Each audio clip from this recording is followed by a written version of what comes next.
In the wrestling world, the people are represented by two separate but unequally important groups. The wrestlers and bookers, who literally do all the hard work, and the fans, who endlessly nitpick and overanalyze everything they do. These are their stories.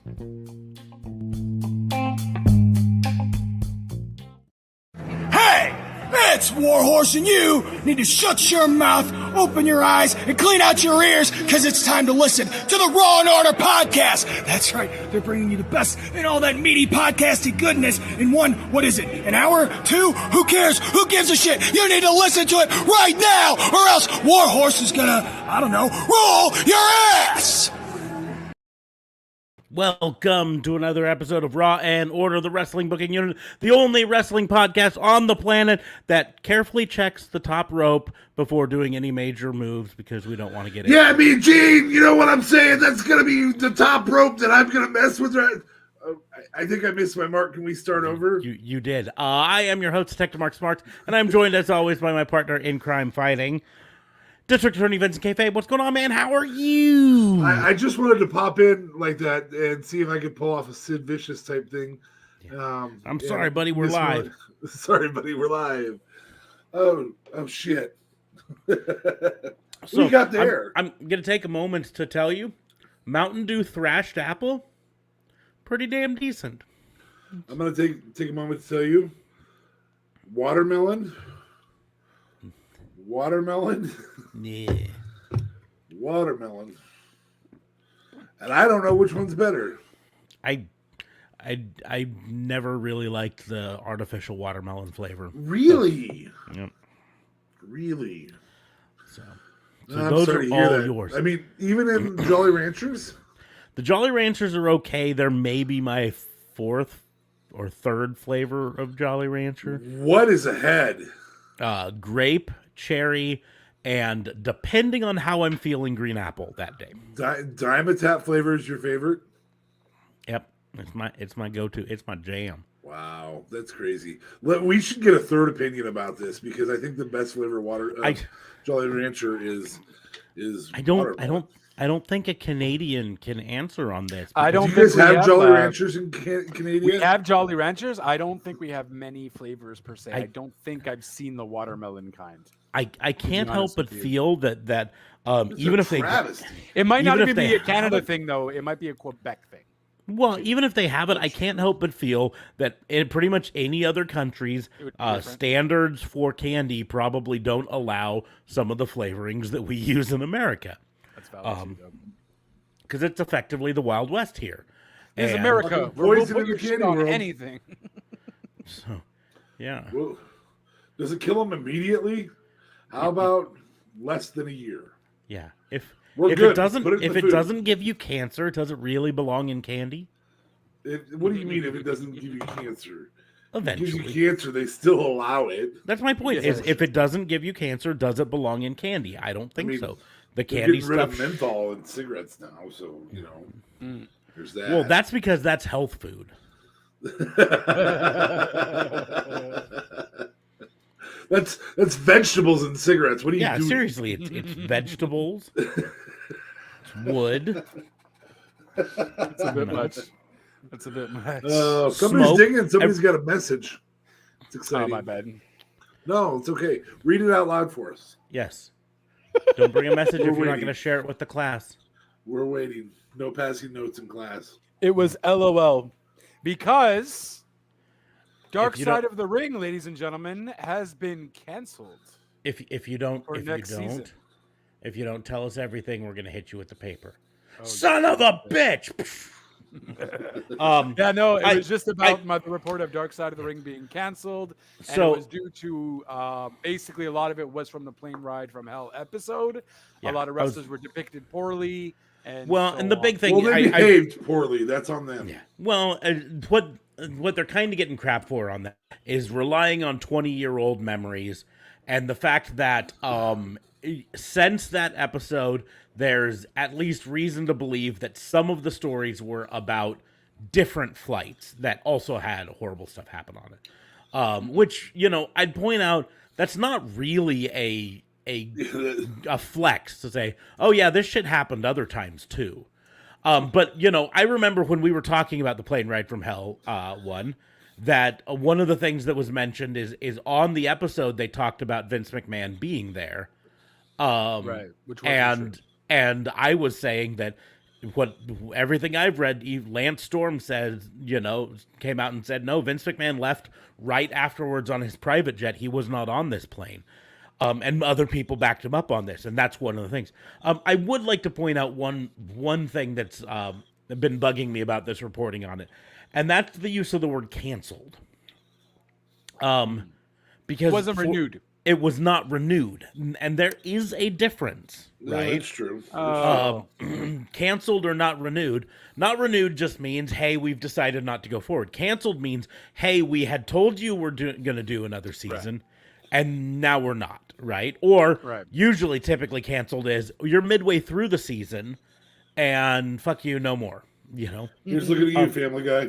and yeah, and I would liken it to the difference between, hey, you've wrestled for us for 3 years and we're not renewing your contract, and hey, I know you've got 2 years left on your contract, but budget cuts mean we're going to let you go.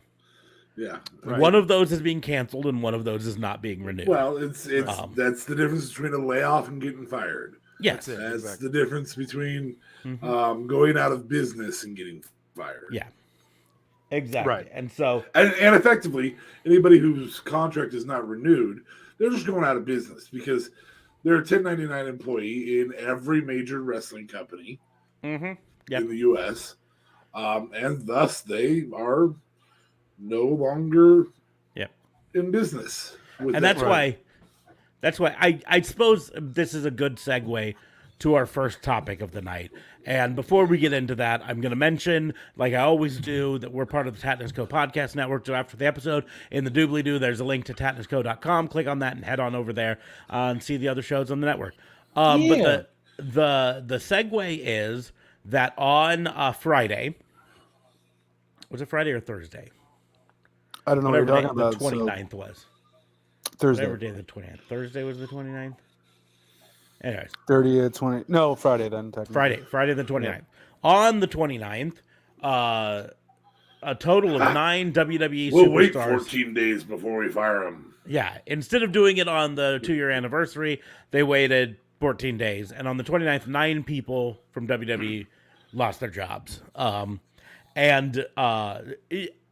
I want to take some time to at least celebrate the fact that it was only 9 people, not 31 like previous years or whatever. That's a small victory. Group of head scratchers here, though. Yeah. Well, and the thing is, it's like there's like 4 of them that make you go, huh? And then the rest of them are like they were performance center people who. Yeah. Who the fuck is this? Yeah, who just weren't working out. I can't tell you how many times I reported it. Who? Yeah. Who? And so the list of names, we're going to start with the who's. Mila Milani, Raylan Devine, Draco Anthony, Blair Baldwin, Sanjana George, and Persia Parati, right? The hell was that? I don't know any of those people. Okay. Right? I don't know them. You know, I'm sure they wrestled on the indies and they were good and they're probably going to be fine. But now, you know, the 4 that were kind of head scratchers, Dakota Kai. Although that's not kind of head scratcher, that's a real head scratcher. It's well, here's the deal. It's the only reason I put it in kind of head scratchers is a month ago they gave her the tag titles, and then the following week, 4 days later, took them off her, and then that Friday took her partner up to the main roster and gave her a new name and left her back in NXT, which to me is a pretty big sign that we ain't got nothing for you. You know, we don't. You know the funny part though is she was in a world title hunt recently. Yeah, but they did it with Bray Wyatt, who recently held. So or Braun, who recently the next held. one, Dexter Loomis, also kind of head scratcher, but at the same point, ever since the age commentary. Well, yeah, and ever since Triple H was forced away with his heart condition, the Dexter Loomis storylines kind of were like non-existent. You know, right? Malcolm Bivens, That one's a little bit of a head scratcher and a little bit not for this reason. I get it, but I don't. That's where this one is. The reason I say I don't call it too much of a head scratcher on this is reports have it he was offered a new contract in February and he chose not to sign. And so at that point, WWE would be like, listen, this guy obviously doesn't want to be here. He's not providing a value to us right now, because the last thing he was involved in less than a year ago was the debut of Diamond Mine. And all but one of the people in Diamond Mine are gone now. Okay. Yeah. The only one that's left is Roderick Strong. Everyone else is no longer with the company, including now Malcolm Bivens. So this is the biggest head scratcher for me. Harlan, or as he was known in real life, Parker Boudreaux, right? Right. The next big thing, the new Brock Lesnar. A year ago, he was being touted as the next Brock Lesnar. And legitimately injured somebody on his first debut while injuring himself. But also had been very recently in a major program, right? He was the one working out there with Joe Gacy. And being the enforcer for Joe Gacy. And so just like a week ago, 2 weeks ago, he was out there doing stuff. And now he's cut. You know, and that's kind of the they head were scratcher. starting his push with a bout against was it Finn Balor or Adam Cole that he was going up against during COVID? I can't even remember. Let me pull up. When he got injured, I think it was Cole. It was Face Cole or Gargano. Let's see. I don't remember. Harlan, Cage. I can still see the power bomb on the apron though. I can still see that. Okay. I feel like it might have been Cole. I don't know. I almost am envisioning that power bomb. I feel like it was Cole. On Cole. Yeah. Well, it wasn't in a match. No, it was post match. Yeah, and so because like officially, according to Cage Match, he only wrestled 6 times for WWE. No, it was his debut, and it wasn't in a match. Yeah, so debut post match interference. But his first match was in December, and his last official match was in March 1st, right? So, just so everyone knows, I have to do the stupid math because Cage Match does the date format the European style, where it's day, month, year, and I'm an American where we put months first like it's supposed to be. Yeah, kind of like how we talk about miles still. Yeah. Yeah, you guys just lost on that one, though. That's all you. So I look here and it says 1/3/22, and I'm like, oh, January 3rd? Well, wait, no, that 3 is the one. 3/1/22. Anyways. But yeah, so very recently he was in a very big, important program, and now he's jobless. And is he probably going to land on his feet? Probably. He's 6'4", 310 pounds. Yeah, he'll be. He'll be like on Impact or something. Thinking of Ridge Holland's debut. Oh yeah, no, Ridge Holland. Yeah, when he came out, he immediately injured someone.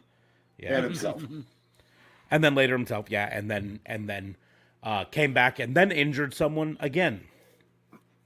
Yeah, faces, injured faces. That's what I do, Ridge Holland. I mean, they could make that a gimmick. I feel like WWE would pursue that. Well, I mean, they did it with Nia Jax. They did with Nia Jax. Broke Becky Lynch's face. That's true. That's very valid. I find it extremely funny that we both went for Nia Jax there. Well, I mean, she has the... They released the face breaker shirt for her. She has a longer injury list than an emergency room has patients in one day. Like, you know. Well, that depends on the emergency room. Nope, it doesn't. Nia Jax, I think I was doing notes on that. I think she's injured above 60 people since she's been there. Like, where they were off for at least a month. So, granted, all right, it was a fucking good joke, guys. You guys want to play semantics, but she's injured a lot of people. It is what it is. But that being said, crazy to hear. At least for the bigger names, Dexter Loomis. I get they weren't doing anything with him, but he had such a solid gold gimmick before. I guess he married to what's her face. I wasn't a whole fan of that. Indy Hartwell. Indy Hartwell. That's it. Thank you. But yeah, I liked his style, and I thought his style would have even worked really well on the main roster. I think the Indy Hartwell storyline actually slowed his momentum. Yep. Yeah, it I did. agree with you. It did. Although him opening up his a very fun storyline, and he was fun in it. Yeah, But him opening up his tuxedo at the wedding and having a hatchet in his waistband under his tux was classic to me. But no, yeah, I agree. Here's the thing is, I think I even said this at one of the previous releases.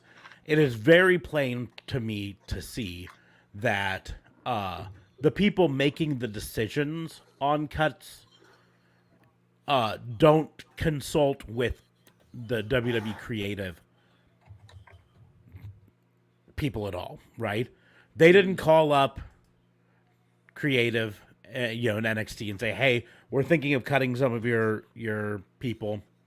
What are you doing with Harland? What are you doing with Dexter Loomis or whatever?" And then Dexter, because here's the deal: is if they'd called up the creative, I think Harland would have kept his job, if only because they were doing something with him, right?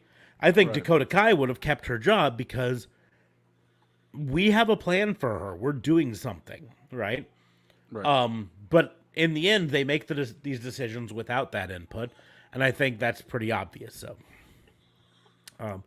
but here's the deal: Dakota Kai will land on her feet, right? No problem whatsoever. Dexter Loomis will probably land on his feet. He's been in Impact before as Samuel Shaw. Right. Okay. True.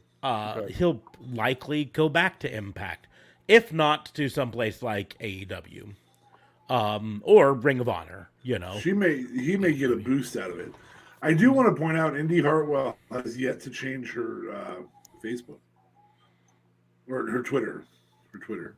Yep, it still says Mrs. Loomis. Indianapolis Loomis. With a picture of them at their wedding. Mm-hmm.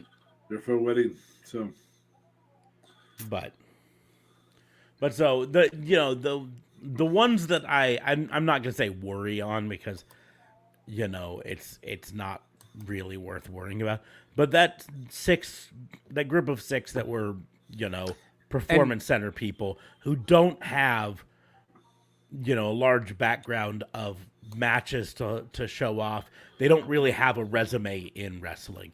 They're effectively starting from scratch. And there was a story of someone who literally just had bought in a house or something. No? Yeah, Like that I think was Persia Parati. I think that was her. Literally a week ago, she bought a house in Orlando. Fortunately, Orlando's not terribly far from Tampa. Yeah. Right. Or Jacksonville. I mean, she can drive for Jacksonville. I mean, yeah. Probably ROH. Yeah. ROH. That's Tampa, isn't it? I don't. Well, I would say it's probably Jacksonville now since it's owned by. That's true. That's true. But they a little do farther from Jacksonville. But they still do the AEW Dark tapings at Universal Studios Orlando, so could be there. She might be elevation bound for a bit. Yeah, and of course they all have 30-day no competes. So for the next month, we're not going to see anything from any of them. They get some break, But like Dakota Kai could step into any women's division and be fine. Dexter Loomis could land pretty much any place. I'm kind of rooting for Mrs. Gargano's release at the same time now with Dakota Kai. Mm-hmm. Those two put on a great show, and then already Tegan Knox is gone. You could easily do Kick Club. Yep. Again. Well, and the thing with boy, Impact is going to be looking at a women's tag roster that just hasn't licking their chops. Yeah. Well, and in the end, Impact is going to be looking to replace a women's tag team with the Inspiration announcing they're taking a break from wrestling for the foreseeable future. So they're going to be looking to fill some holes there. They've been doing a lot of work on the modeling side, though. Like just seeing them on their Instagram, they've been just killing it with that. So they had a lot of side hustles, and I guess at some point they were just kind of like, well, we can make whatever we need to make with this. Like, I don't need to go and potentially break my shoulder or whatever, or injure myself and so on. So, well, and on top of it, there's other stuff going on in their lives that they need to do. And they also, here's the only worry that I have with them is because they're both immigrants. They're both not native to America. Will they lose their sponsorship? Yeah, they have to maintain a sponsorship to stay here. Now, Cassie Lee is married to Sean Spears, and so that makes her stay here a little more secure, but not by any means guaranteed.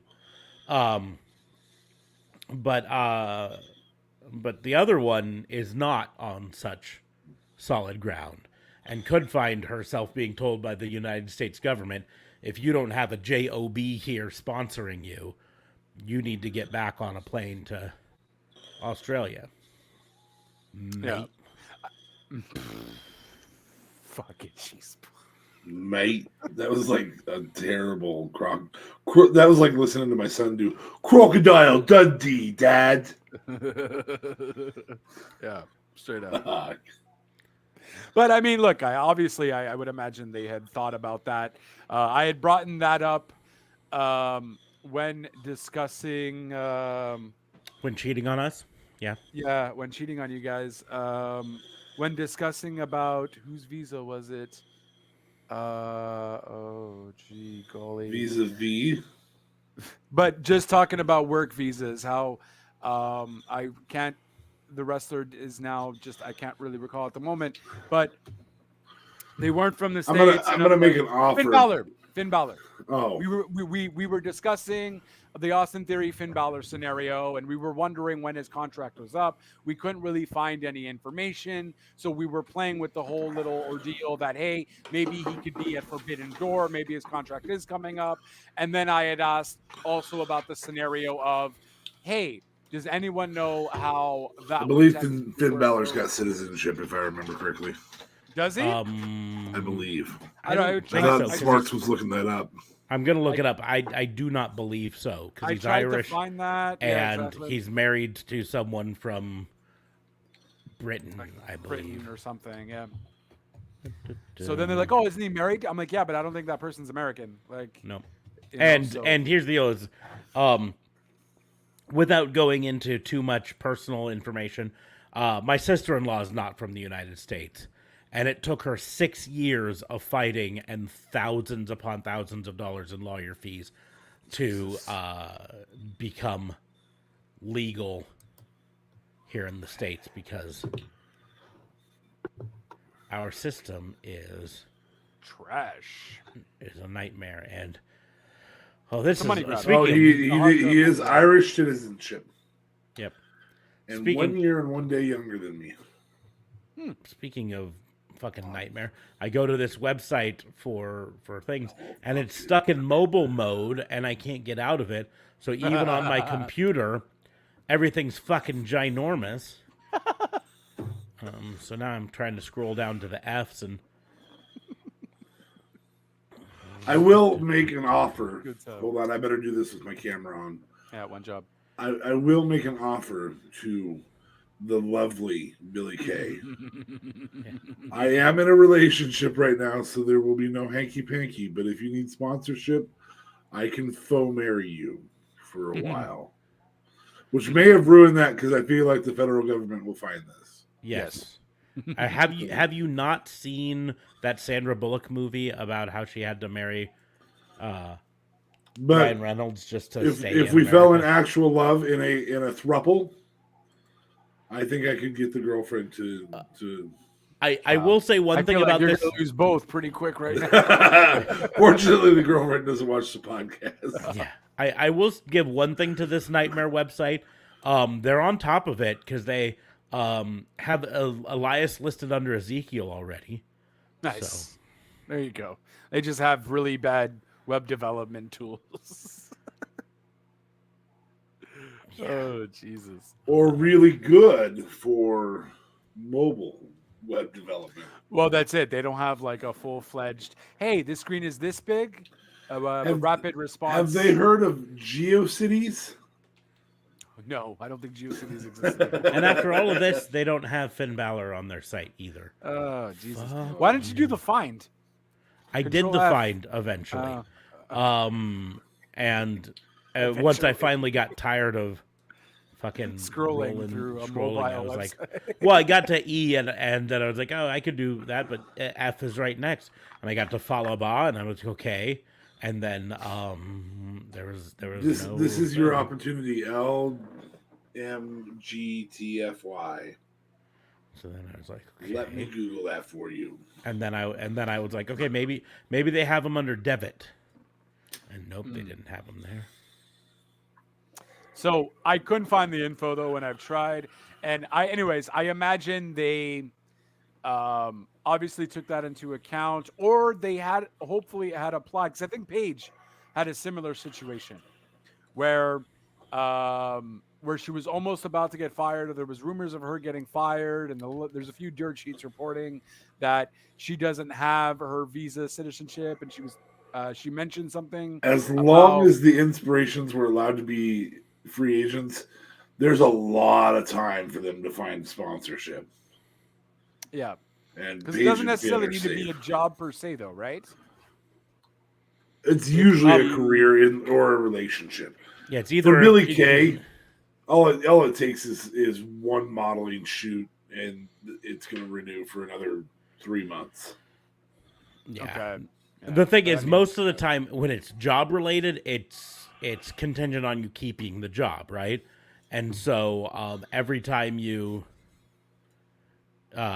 leave your job or whatever, you have a certain amount of time before it expires. It's the same. Like literally with WWE, their thing when they let someone go who's not from America, that 90-day no compete. It's in the 90-day no compete that they will continue to sponsor them through the 90 days, but they will stop because the concept is this gives them enough time to try to find someone else or some other job to sponsor them, Right. and get the paperwork started and all that stuff. But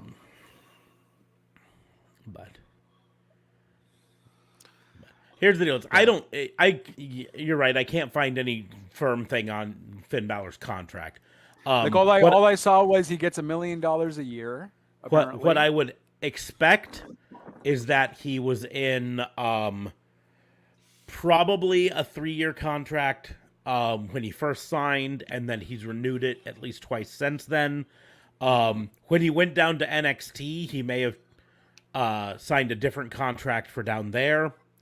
And then when he came back to main roster, they may have had him sign a new contract at that point. And that would have been 21, right? Came back to main roster midway through last year, end of last year, like October of last year. If he signed a new contract at that point, he would have probably 2 to 3 years on that contract still. I think Vince sees too much value in the potential of the Demon coming back. I don't. You say that, but the Fiend. I don't necessarily think Vince sees too much potential in it or whatever. He just doesn't want him to go anywhere else. But he doesn't want him to go anywhere else. On top of it, he sees toy sales in the Demon. Yes. Right. And I will point out that just this week on WWE TV, when Finn Balor was walking to the ring, his lower third said he has a demon persona. So they, even though they totally ruined the unbeatable as the demon gimmick, they still haven't given up on that. So, like I said, I've said this before. Ropes breaking are the only things that cause Finn Balor to go down. And that happens all the fucking time now. Apparently, it's just all the time now. Yeah. Was whomever that was? Were they injured?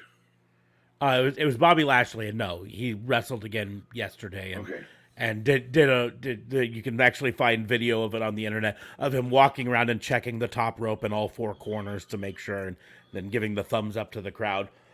Oh, so he was good? Yeah, he's fine.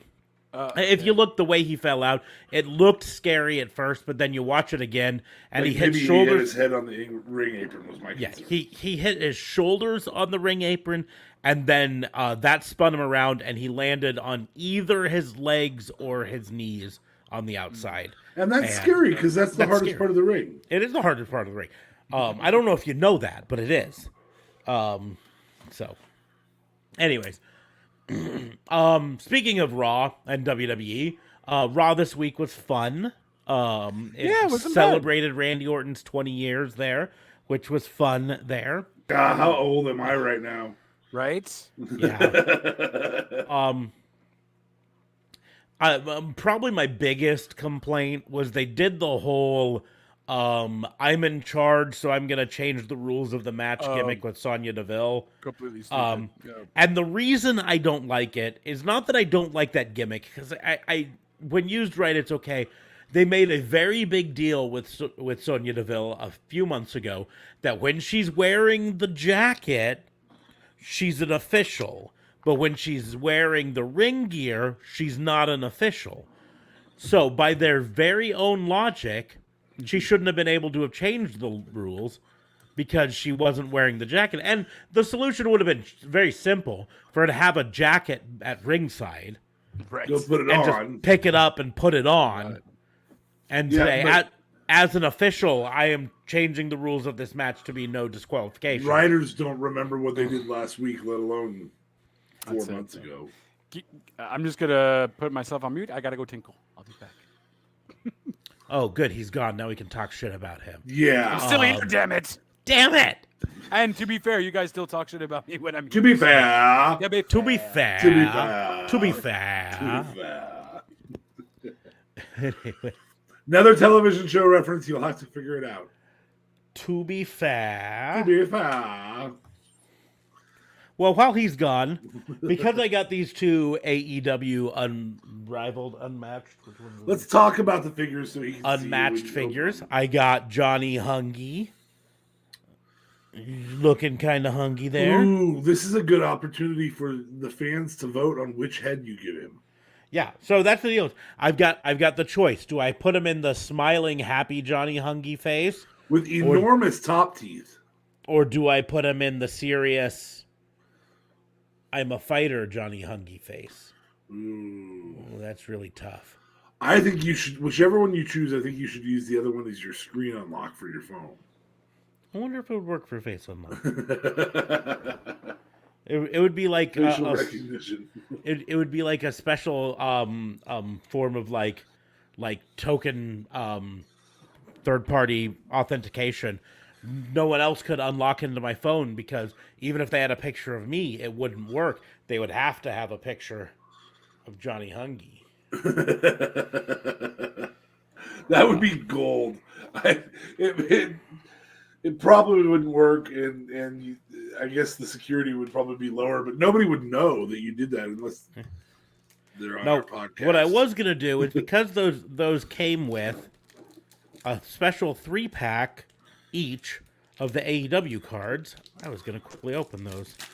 And Well, see don't which do cards it yet because he'll want to see them. Oh, too bad I'm doing it. Okay. What's the other piece? Does Brody Lee have a separate head or a separate title? Brody Lee didn't come with a separate head. Brody Lee just came with papers to throw and then the TNT title belt. So he had two pieces, just three able to pieces. use both at the same time. The belt. Well, and here's the deal. I think they felt he's also a lot larger in terms of a figure.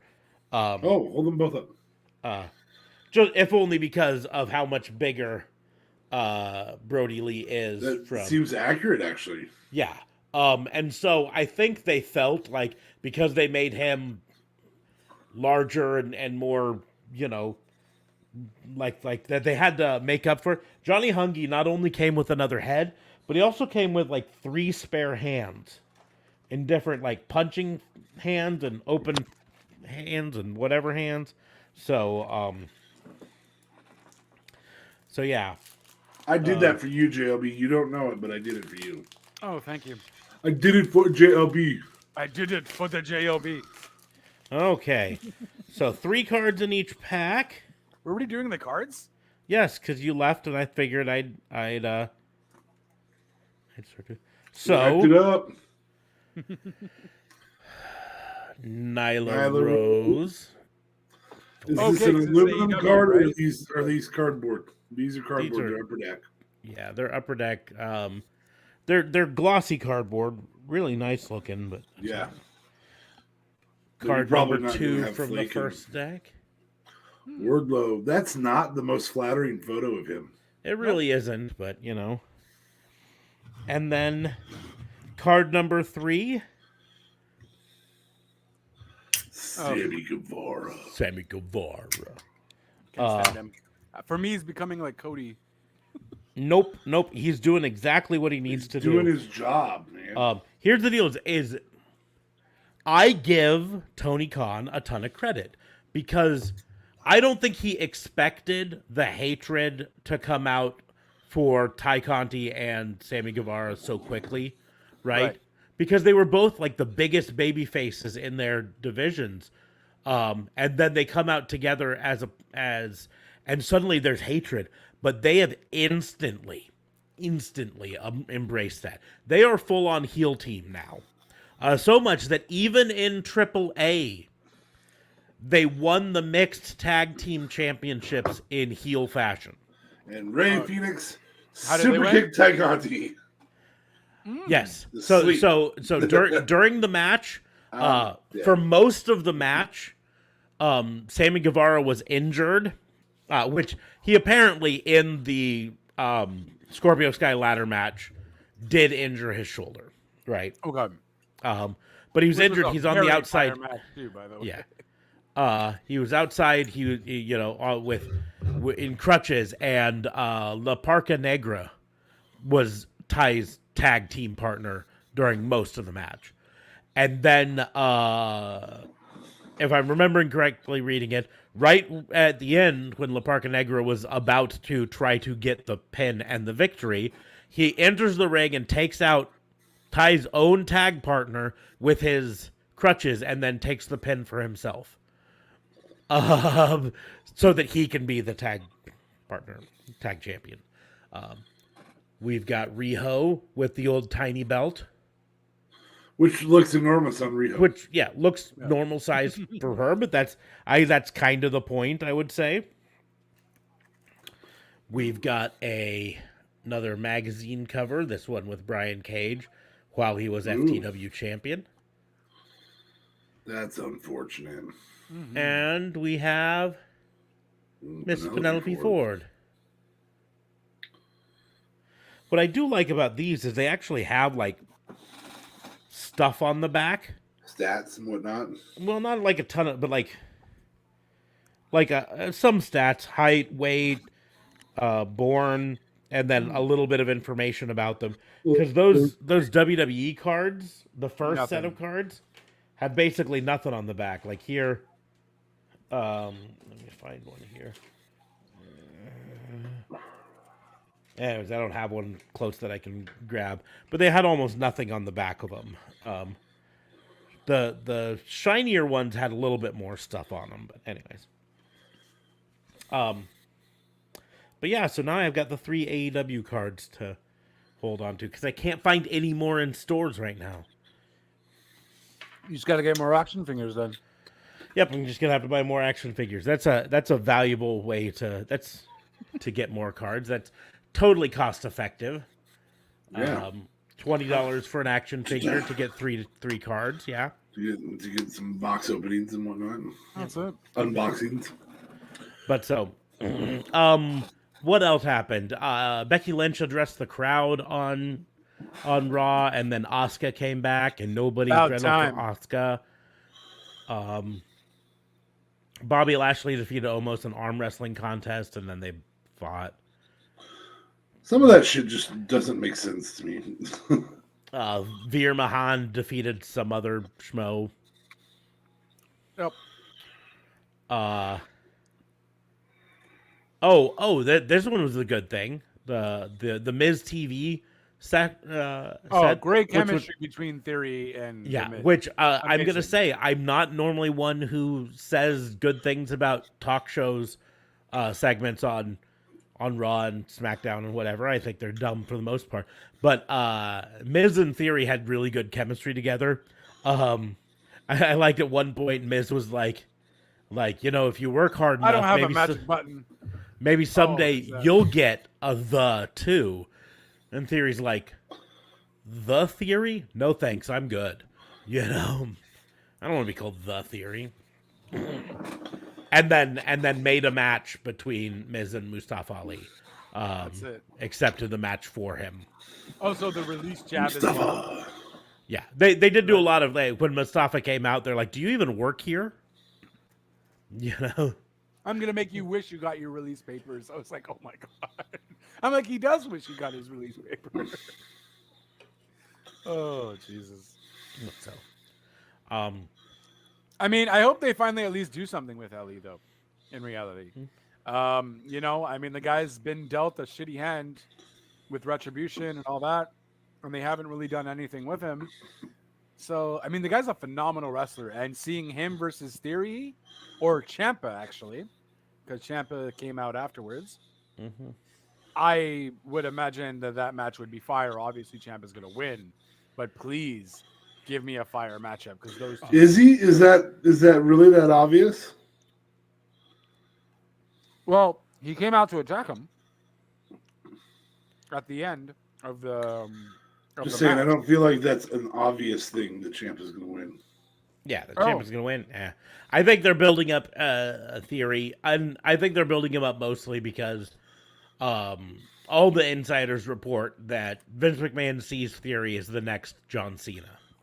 Oh wow! And he's not built that way. He's not built like John Cena, but he is very athletic and has a lot of charisma, very similar to John Cena. That's valid. And let's the next Miz. And let's be honest, John Cena was not popular at the beginning of his rise. This is true. People did not like him. And eventually they grew to like him. And so who knows? I did really get a kick out of, during the Randy Orton celebration, Ezekiel introducing himself to Randy Orton. And then Owens coming out, like, stop it! Yeah, and being like, yes, I just want you to know, I'm Ezekiel. I am Elias's younger brother. And yeah, Elias coming, KO coming out, and everyone be like, no, he's Ezekiel. He is Elias's younger brother. Didn't you hear him? So I did get a kick out of that. And then and then Seth Rollins touching his face, like looking to see the differences. Oh, just Seth Rollins is freaking awesome, man. He's making Raw watchable along with KO and Cody, I guess. At least I'm not liking the promos, but I guess he didn't do much promo this week, which was great. No, he did a little bit because they introduced him as the guy who's looked up to Randy Orton since the beginning, and he's also a second-generation wrestler, and right sees him as kind of a mentor. And they were in Legacy together, no? Technically? Yep. They were in Legacy together with Ted DiBiase Jr. Mm-hmm. We don't talk about him too much, though. And He then got released, right? Yeah, he's been gone for a long time. And no one really cared. Because he kind of blew. I remember... Wow. Harsh. I remember the backlash because he Fun was as always intended. Yeah, the WrestleMania backlash, because he was involved in one of the Marine movies, Right. and nobody liked that, and then they were like, "Oh, okay, we'll get rid of him." Yeah, he was the transitional one between Cena and Miz. Oh. Yes, So and it was in apparently. three. It was apparently supposed to be Randy Orton for 3 first. And then there was backlash against Randy Orton because he, very well known, was in the army and deserted. And And so they were like, you can't have someone playing the Marine who got dishonorably discharged from the military. Did he get dishonorably discharged? Yes. Oh, dirty. So in the Marine, just because we may as well do it. Marine 1 has John Cena. Marine 2 has Ted DiBiase Jr. Marine 3 is The Miz. Marine 4 is The Miz. Mm-hmm. Yeah. Marine 5 is The Miz. So it's Marine 2 that DiBiase Jr. was. Yeah, 2. Yeah. Right. So after graduating in did one. 1998, Randy Orton enlisted with the United States Marines. At the base, he received a bad conduct discharge in 99 after going AWOL on 2 occasions and disobeying an order from a commanding officer. Under the Uniform Code of Military Justice, he was tried and convicted under a special court-martial, subsequently spending 38 days in the brig at Camp Pendleton. So yeah, he went AWOL twice, got court-martialed, dishonorable discharge, and then they're like, we're going to have you play the Marine.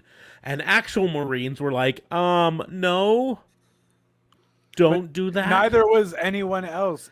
But they weren't discharged, right? It's an honor thing with the military at this point. Oh, God. The military said that was disrespectful to the military to have a dishonorably discharged person playing a... Because in the movie he's playing a war veteran who's gotten medals and all of that stuff, and they're like, no, that's dishonorable. Anyways, I guess. Sure. I just remember the whole about it at the time. I watched the first Marine movie, and then I caught one of, I don't know if Marine 5 or Marine 6, whichever one had Becky Lynch in it. That was Marine 6. Marine 6, yeah. I don't know these off the top of my head. I have the film series Wikipedia up on this. I'm sure, yeah, I believe I you. don't believe them. I 100% believe you. I have a weird twitch in my eyes right now. Moving on to Wednesday Dynamite, we had fun stuff. Fire It is was a what we really had. good. It was a really good my night. God. Starting off right off the bat with Dax Harwood versus Cash Wheeler for the first time ever. Right. Which was In the Owen Hart crazy qualifying. and a throwback.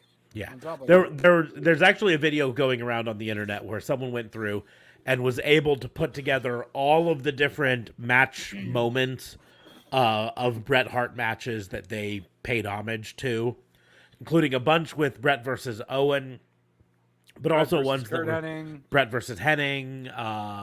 Trying to remember what the other ones. I think one was even One Bret was with versus, Razor. Yeah. Anyways, but it was really, really well put together. It was a very good match. And they had this side by side. It was perfect. I was yeah. like, oh my God.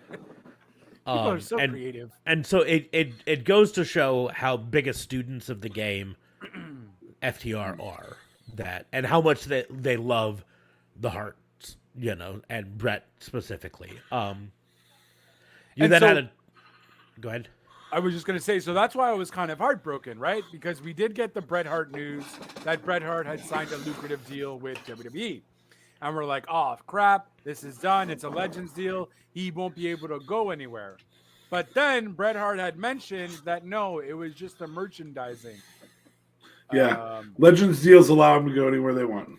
Yeah. Well, that's the deal. Is the original report came out, and this is why every time you see a report from the dirt sheets, you do have to look around for confirmation and everything. Because the original report was based off of Dave Meltzer saying, and this is where the report came from, right? Dave Meltzer says, I don't know if he can work for AEW because I know he signed some sort of deal with WWE and I don't know if it allows him to work. Someone took that quote and ran with it in their own thing and saying he has a lucrative WWE contract that says he can't work for AEW. And so that's not what the original report said. The original report said, I don't know.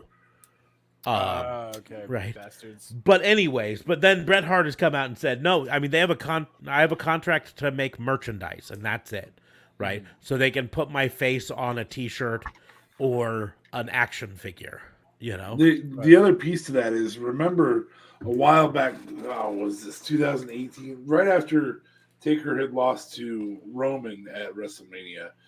The next year, he was going to do WrestleMania, Conrad's panel at WrestleMania, and because he was retired.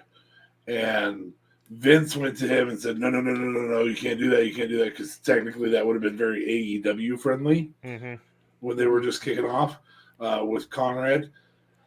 Conrad's not associated with AEW, but JR was, and a lot of the people that were doing Conrad's piano were. And Vince really went after it, like, you're not going to get your Legends deal, and I need to sign you to an actual active contract again until you're retired, because it sounded like maybe even this Hall of Fame spot was on the line, and that'd be a horrible decision. Horrible decision. Who is this? Taker. Oh. Mark Calloway was going to do Conrad's panel. Yep. Oh, damn. Yeah. At Starcade. Starcast. Starcast. Which is the weekend of WrestleMania. The day before WrestleMania. In the town that WrestleMania is at. Shit. And Conrad had a boatload of AEW people on that. Right. So, I don't want to call I think this... Brett had just presented the title as well. Yeah, Brett had at the AEW Double or Nothing had presented the AEW World Title, and so I think that played into it as well. In I don't want to call this breaking news because it came out earlier today, but I'm just seeing it. But we were talking about the inspiration taking a step away from wrestling, and we were mentioning Billie Kay or Jessica McKay, as she goes by now. And she actually, it's been announced she's been cast in a movie that we'll be filming soon. Oh. So, a movie called The Charisma Killers. Ooh, sounds there you good have movie. it. So, yeah. But that's still It'll good. be right up there with the Marine. I'll have all of that memorized. I mean, The look at Wikipedia for that open Yeah. all the time. Just all the time. Yeah. Just you're ready. Anyways, we also had Blackpool Combat Club versus The Factory, which I like. Aaron Solo is a good worker, and Nick Camarado is kind of fun because he's a big guy who throws people around, right? He's wrestled for AEW quite a lot, but I really love his physique. Yep. You know what I mean? Like, I love his look and all that, and he's fucking pretty athletic in the ring. Yeah. And I'm like, fuck The Factory. Let this guy go on his own. Yeah. Like, well, the only good thing about this is it did get to see the Blackpool Combat Club beat the fuck out of QT Marshall for a while. Yeah, it was awesome. Fucking hate. So theoretically, since Cody has some ownership in the Nightmare Factory, he still has an influence on AEW. Well, in a way, although I will point out that they specifically call him the Factory, not Nightmare Factory. Yeah. And that's ticky-tacky. Ownership in the actual training facility. However, Nick Camarado and Aaron Solo probably don't spend a lot of time training at the Nightmare Factory anymore because they are active on the roster and on Elevation, and Dark and fucking. Because I think Nick Camarado has like 45 matches under his belt or something. Well, and Solo is officially part of the Sammy Guevara vlog crew, so he's on Sammy Guevara's vlog every week. Oh, okay. Yeah, vlog crew. Anyways, Lance Archer versus Wardlow was basically what I expected it to be. Two big men slapping meat for a while. God, it turns me on when you say that. You knew I was gonna say it. But it also ended with I was a little concerned with how they were gonna end it because I'm like, are they going to have Lance Archer take the Powerbomb Symphony, or are they going to be concerned with worried that they don't want to make Lance Archer look weak? They apparently were not concerned with that at all because Lance Archer took like 4 or 5 power bombs. And you know what, though? I think it was good because it wasn't necessarily about making Lance Archer look weak. It was more about continuing the story of Wardlow going after MJ. Yeah.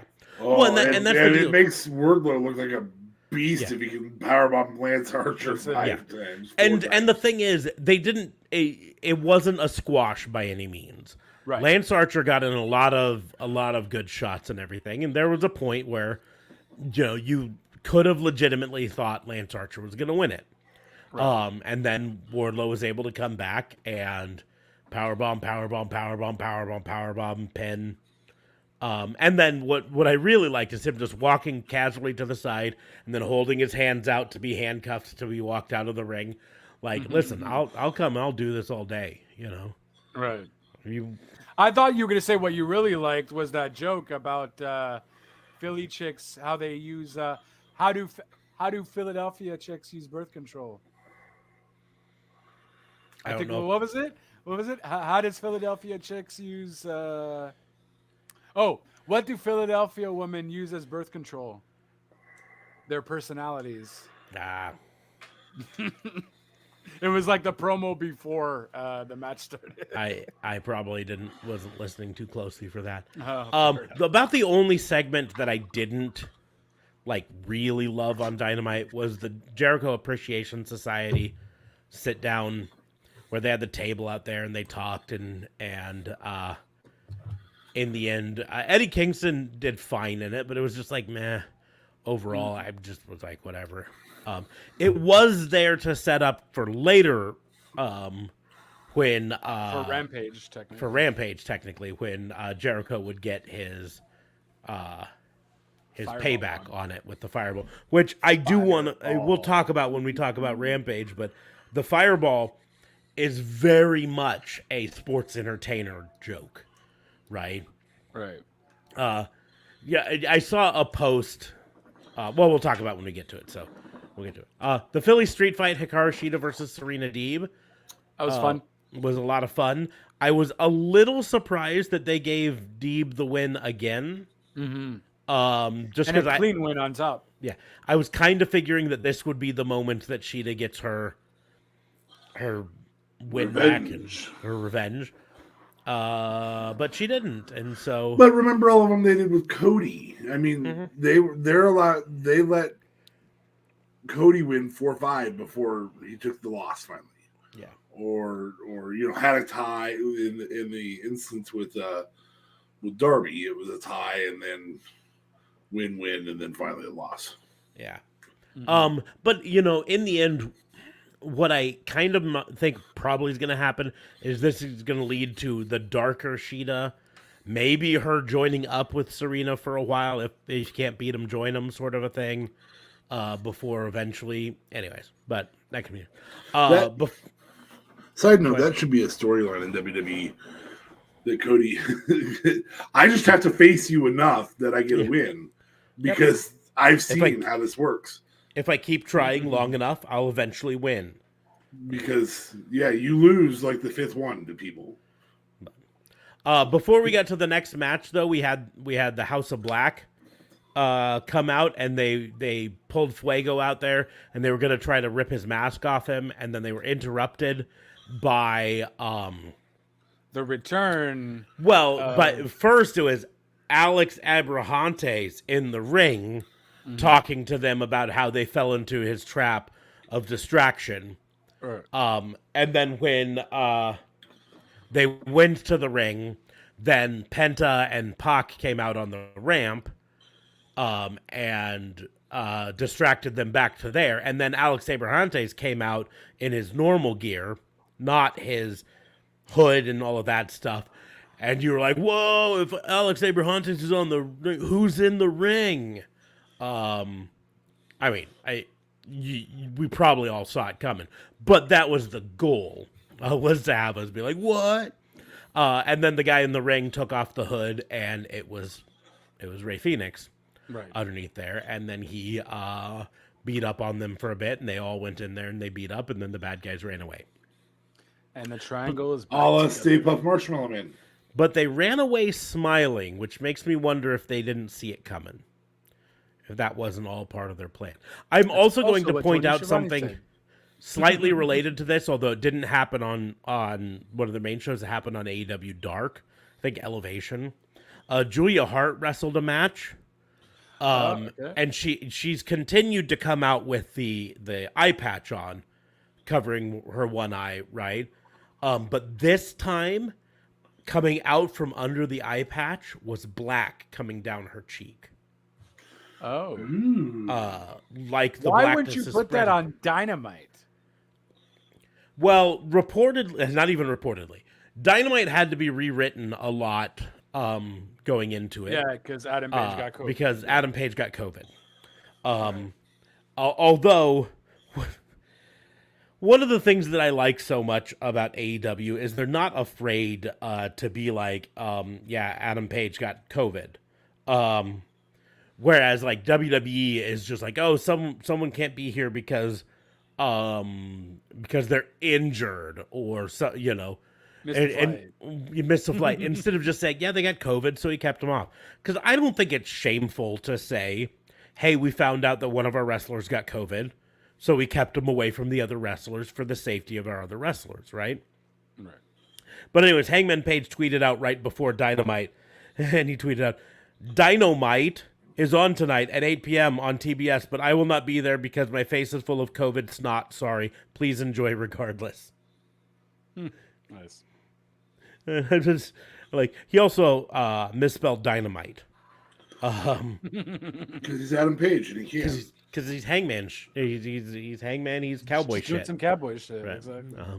Anyways, then you had the 10-man tag match featuring the official debut of the Undisputed Elite. Right. New shirts and all. Yep. New shirts and all. Here's the deal. I don't like the name Undisputed Elite, but it does give them the ability to do their hand signal again. You know, the Undisputed Era. It's the same letters, and so it doesn't roll off the tongue like Undisputed Era. I just don't know why they took so long to maybe make them officially give them that moniker. Trademarks. Trademark. Yeah, but I mean, just it's more like, well, Young Bucks are going to be turning any moment now, or they're going to be turned on any moment and out of the Undisputed Era. Trademarks. I think the other thing that plays into it, to be perfectly honest, is we've heard reports that Kenny Omega's recovery took some setbacks. And I think they originally expected Kenny Omega to be coming back around now. Already. Okay. And so what, he won't be at Forbidden Door?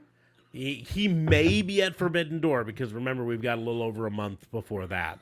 But he's not going to be back now, you know. And so they're like, we can't continue to tease this.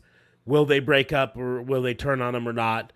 So let's pump the brakes on that. Let's have the Undisputed Elite as a team with 5 for a while, and then when he gets closer to coming back, we can start the breakup again. That's fair. And the team they faced was Dante Martin, Varsity Blondes, Lee Johnson, and Brock Anderson.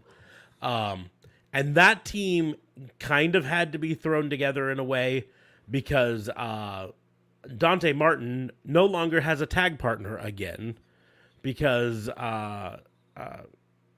his brother has a non-wrestling injury. I think the report I read said he was in a bad car accident, but I'm not certain on that. Oh shit. So he's in a neck brace now, but it wasn't something that happened in the ring. So Dante Martin doesn't have his brother Darius again. So then then the Varsity Blondes, and then Lee Johnson and Brock Anderson are a tag team that wrestles on Dark, but mostly just gets beaten up on Dark. So, and then the ladder match for the TNT title was the last one, and it was a fun match. I enjoyed the heck out of it. Scorpio Sky excelled. Sammy Guevara did crazy shit from the ladder. What was the one that was the craziest? He was on the top of the ladder inside the ring, but he couldn't reach the belt, right? Because it was off to the side. So he looked at the camera and he said, "I'm crazy," and then he did like a 450 and totally missed Scorpio Sky.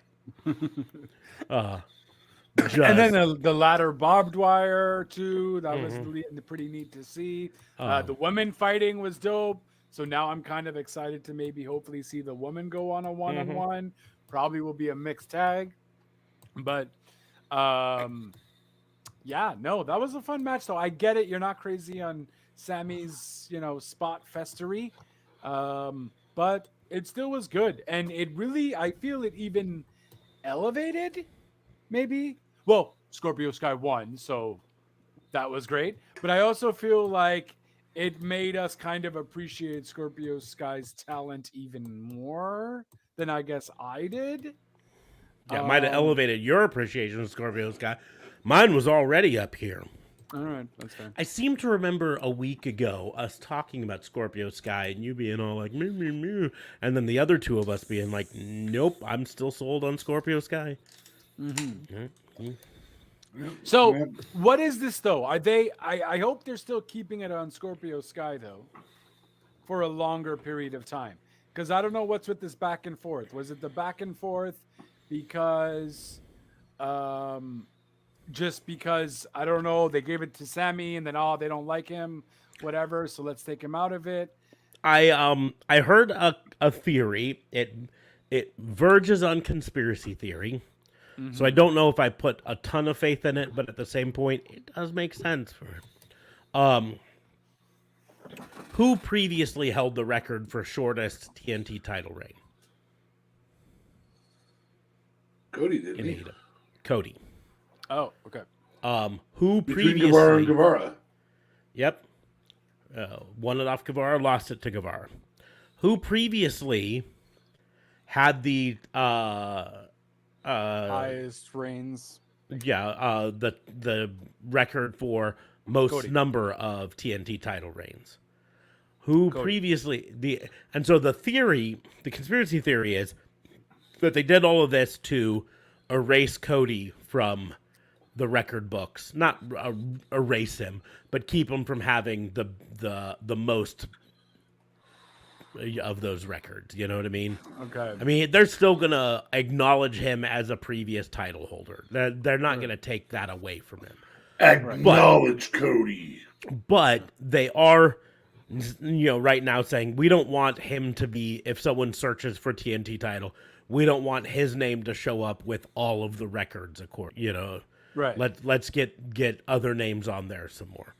It also, in a way, I think makes sense. DFAB and I have talked many times over the 3 years of this show I know where you're going. about hot-shotting the title around doesn't hurt the title, right?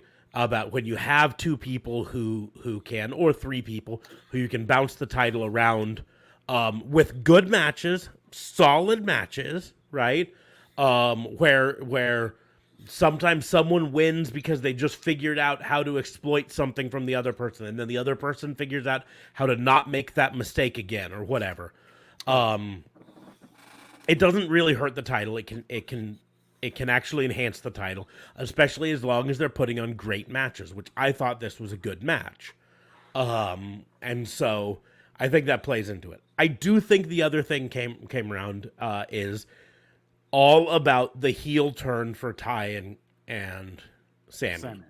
That having them win the belt off Scorpio in heel fashion and then lose it back to Scorpio helps the turn of Scorpio to face.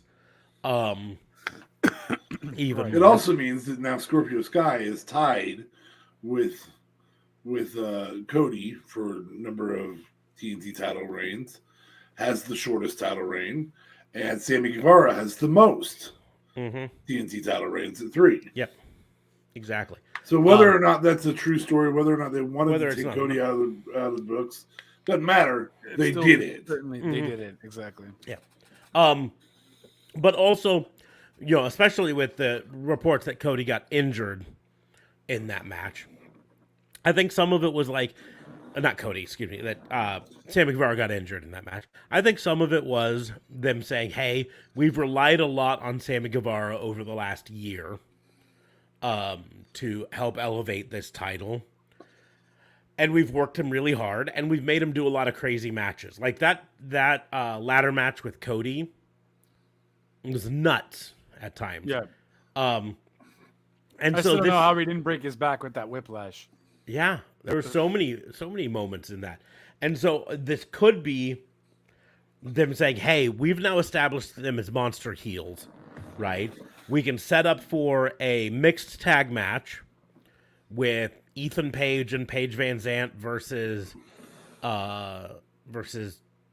Sammy and Ty. We can set up for a singles match, Ty versus Paige Van Zant. And then we can kind of reduce Sammy's load for a bit and let his body heal up a bit. And let him just be the smarmy guy. Because here, again, when they signed Sammy Guevara, he was the smarmy heel. And then he got popular in the inner circle, and they turned him face. And now they've turned him heel again. Let him be a smarmy heel. He doesn't need a title to be the smarmy heel. And so I think that's going to play into it. What I do see coming now is a slow build of tension between Ethan Page and Scorpio Sky. Especially building off of the deal that Scorpio made with Kazarian. And then Kazarian coming out after this match and shaking hands with Scorpio Sky and acknowledging that. If you watch closely in the ring on the replay of that, you can see Ethan Page looking confused and even jealous during the interaction between Kazarian and Scorpio. And so this could lead to a rebirth of SCU, right? Which was really popular, and probably when Scorpio Sky was the most popular he was in AEW. And it could lead to Ethan Page turning on Scorpio Sky, leaving America's top team heel, and leaving and being heel and having a run of his own, potentially of the title, or at the very least a run at the title to help establish it. It's one of the things that, like, I'm a big Ethan Page fan, and if there was a critique I have of AEW, it's that they haven't really utilized Ethan Page to his full potential. Sure. Right. And part of it has been the fact that in this America's Top Team, while it's been popular and it's been successful, he's been kind of the third wheel in it, you know? It's been Dan Lambert as the mouthpiece, it's been Scorpio Sky as the focal point, and then Ethan Page is, like, there. And so this could allow Ethan Page to effectively Shawn Michaels it, you know? Turning on Scorpio Sky, big heel moment, going off on his own. Could be a big moment for that. So that's what I kind of anticipate is going to come. We'll see if that happens, but it was still tons of fun. Back on your conversation about shotgunning the title around, or hot shotting the title around, there are two limitations to that.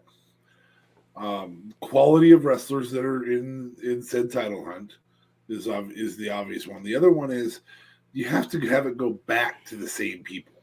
You have 6 or 7, 5 or 6. You know, I really think 6 is the magic number of people maximum that you can have that title moving around with. Didn't you watch Schoolhouse Rock? 3 is the magic number. Okay, sorry. But, and I say that because we've been taught this story when there was a time in WWE when we went, oh my gosh, now who's going to challenge Shawn Michaels? And they hot-shotted this guy by the name of Stone Cold Steve Austin. You guys heard of him? Maybe. Sounds familiar. Okay, yeah. Anyway, and then they had to have a whole bunch of contenders for him because Shawn Michaels is out. Right. So everybody that was a prior contender to Shawn Michaels, or that was a prior contender for that title, was no longer there. Brett was going to be out Brett was on his way out, or was out. Brett. Brett was out. Stone Cold has this title, and there's no real contenders. Well, Triple H kind of shows up, and of course we have Undertaker and Kane in a feud, but they're available, so let's have them in it. And we just got this Olympic gold medalist, and then it hot shots through all of them, trying to find who the real contenders are. and realizing that all of them are real contenders. Well, and that it's the best way to elevate the title entirely because there's 6 amazing wrestlers doing this. And this isn't including The Rock or Triple H yet. And that's my point. The important thing in it, hot-shotting it around, the matches have to live up. Yes. And when you've got a Kurt Angle, the matches can live up. When you've got a Stone Cold, the matches will live up. When you've got that said, when you've got a Scorpio Sky in a mid-card, you've got a Scorpio Sky, a Sammy Guevara, who's an eventual world title holder, an Ethan Page, a Wardlow, potentially an MJF, Kazarian, and Kazarian can be realistically, if we're putting them in roles from that era, Kazarian is solidly the Cactus Jack, i.e., Mankind Mick Foley character. You're not going to have it on him a lot, because he is old. Yep. He is old, yeah. But or the Kane of that group. Yeah, because here's the deal: you use Kazarian to get it off someone through. I don't want to use the word fluke, but something like that. Where he wins it based on wily veteran tactics, right? You have it be a TLC match and Sammy Guevara is trying to jump down through a table with Kazarian laying on it, and Kazarian moves. Yeah, it's a really easy way to take it off with Sammy Guevara. And then Kazarian's the title holder long enough for someone else to challenge and win. And then Sammy Guevara didn't get hurt losing it. He's still a contender for whoever's the new, sort of a thing. Anyways. So that's what you can do to move. That's why you move around a title and don't leave it on somebody for 600 and some odd days. Because right now we're actually faced with that in WWE. So who do we have? Who challenges Roman? Who's our 6 guys now, though? Technically, then in AEW. There's not 6. There's not quite 6. Right now there's about 5.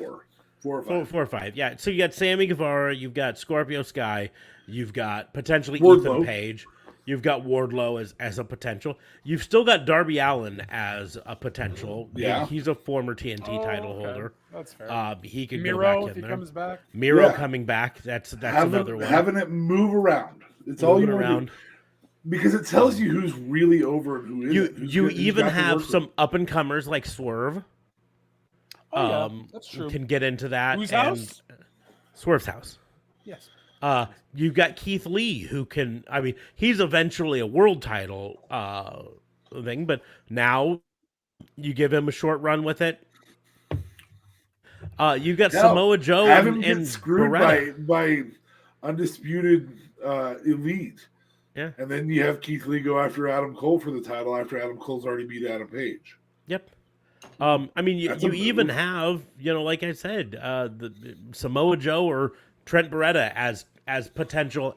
Here's the thing with Samoa Joe. He's a former world champion at multiple levels, right? Him winning the TNT title can elevate it because it's a former world champion going after it and winning it.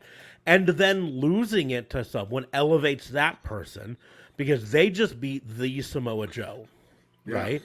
And it doesn't hurt Samoa Joe, just like it won't hurt Samoa Joe whenever he loses the Ring of Honor World TV Championship to whoever he does, right?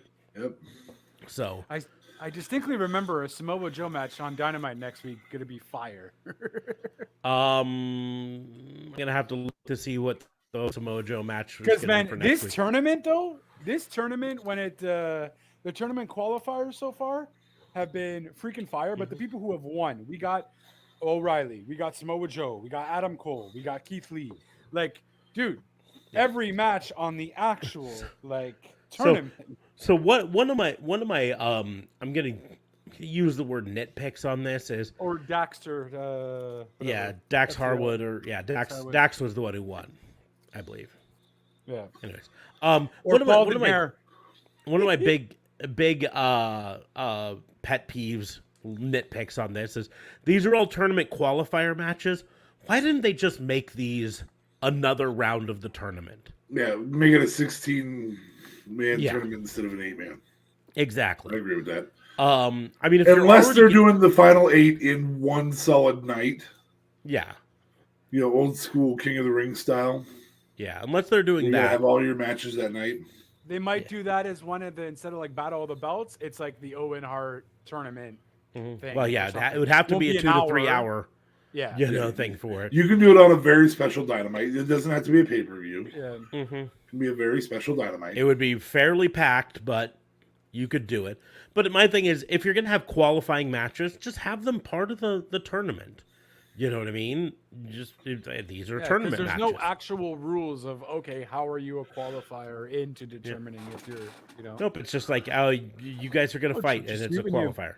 That's it. Make them part of it. On Rampage, we had started off with Darby Allin versus Swerve in a qualifier match. This was a fun match. And also, I'm going to point out that Sting did not jump off a balcony.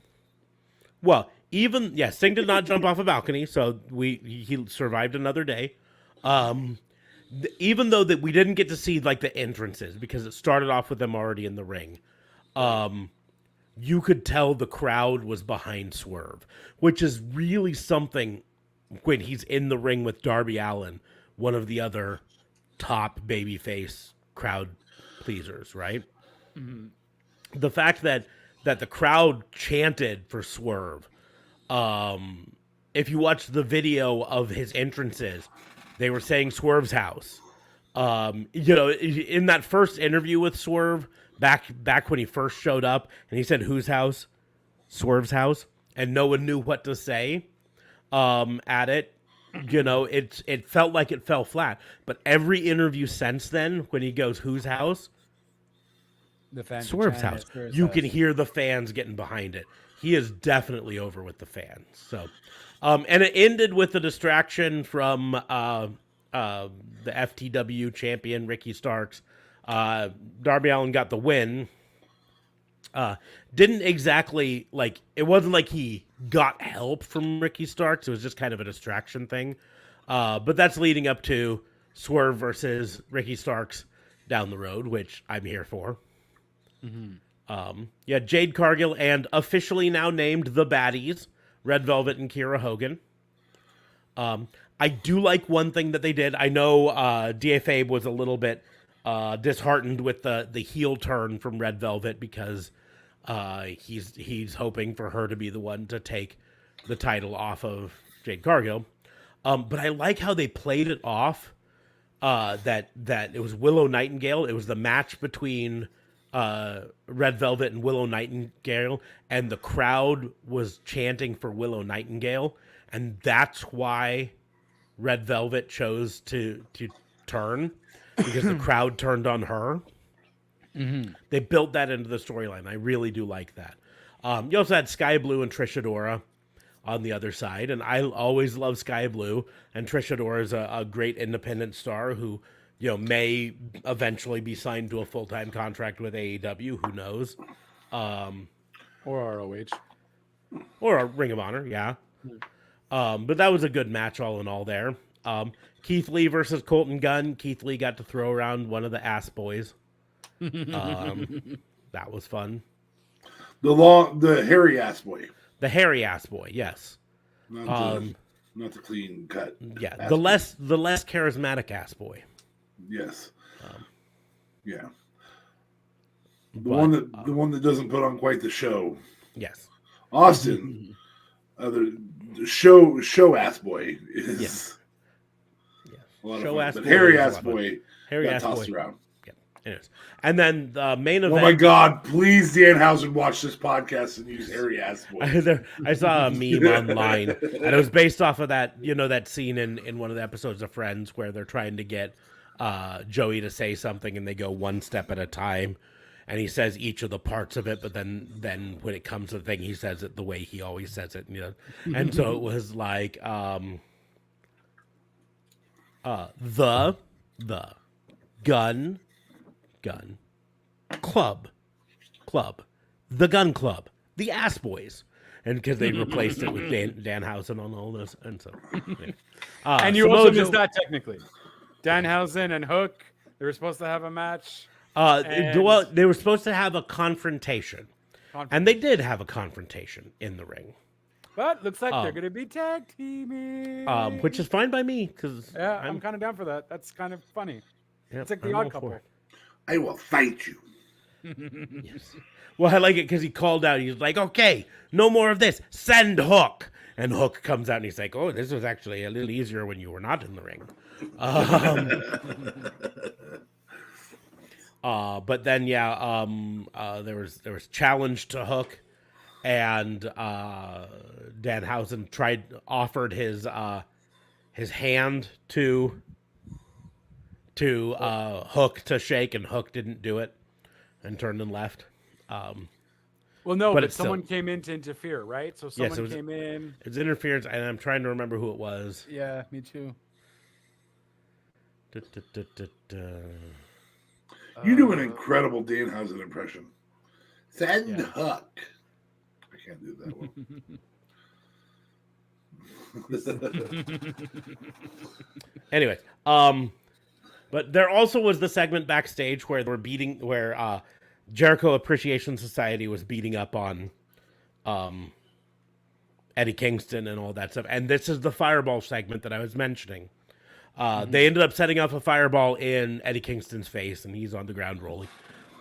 And I saw a post, and it was like, if you guys were angry at this, and it showed the moment when Alexa Bliss hit, was it Randy Orton in the face? With the fireball. And said, but not angry at this, you're part of the problem. And here's the deal that I want to say. There's two main differences, right? Number one, they were presenting Alexa Bliss as having legitimate supernatural powers with the fireball, even though you could plainly see that she had a little fireball cannon in her hand, right? And whereas with this, there was no implication that Jericho had some sort of supernatural power. He was lighting off a fireball and threw it into his face, right? So there's that, and that's part of what the frustration is. But the other thing is, that's kind of the point of the Jericho thing, right? Remember, his whole gimmick right now is that he's a sports entertainer. So he's going to do the shit that sports entertainers do. The stuff that AEW fans all make fun of because they don't like it. That's the fucking point of the joke, right?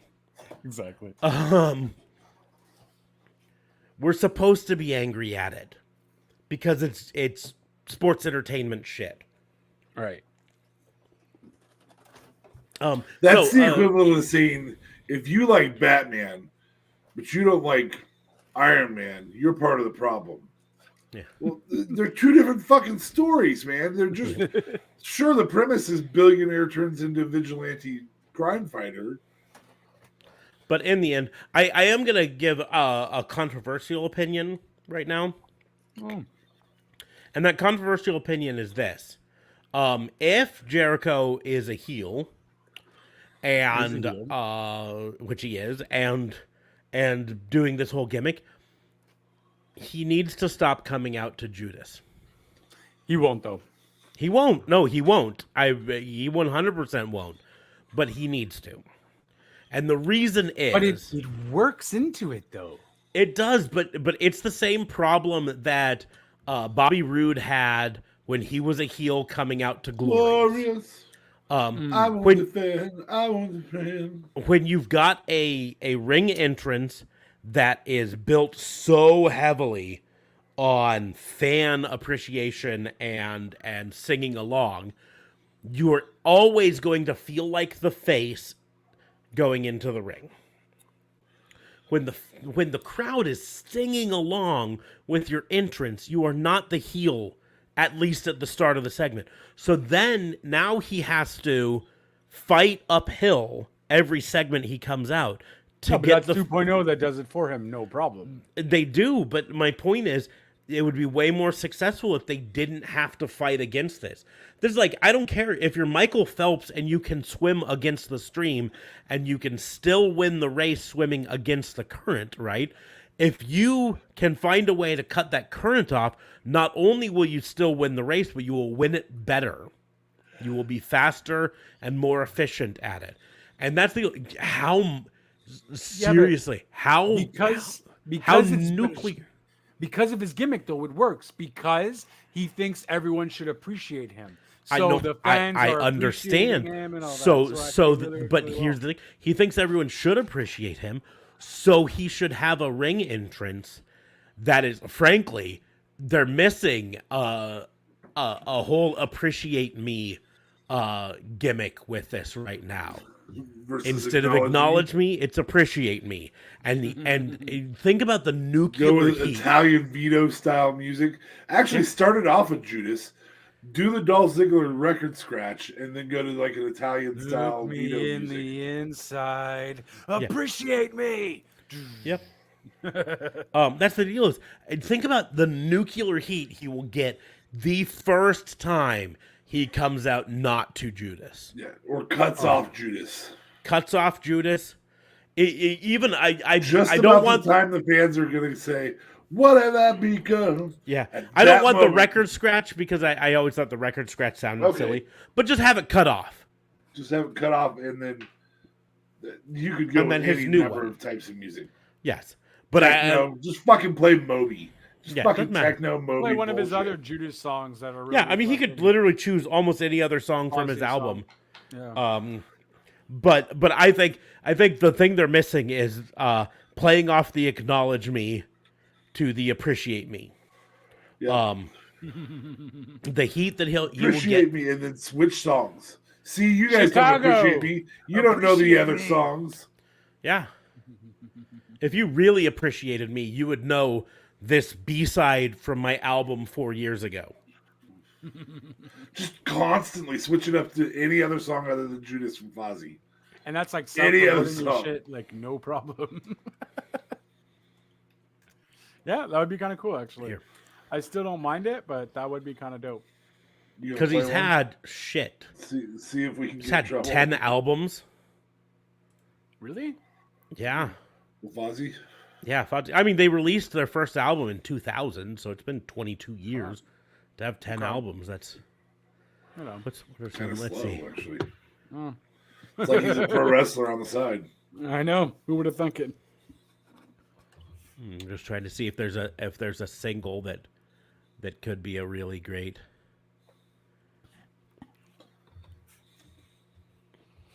But He's even had an album since the one with Judas on it.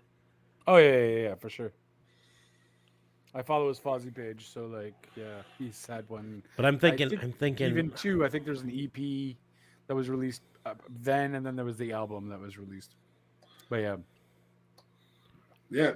because it's fairly Just old. I think that's 2016. Just released the Boombox album, so you can go with Nowhere to Run or Sane off of there. Yeah.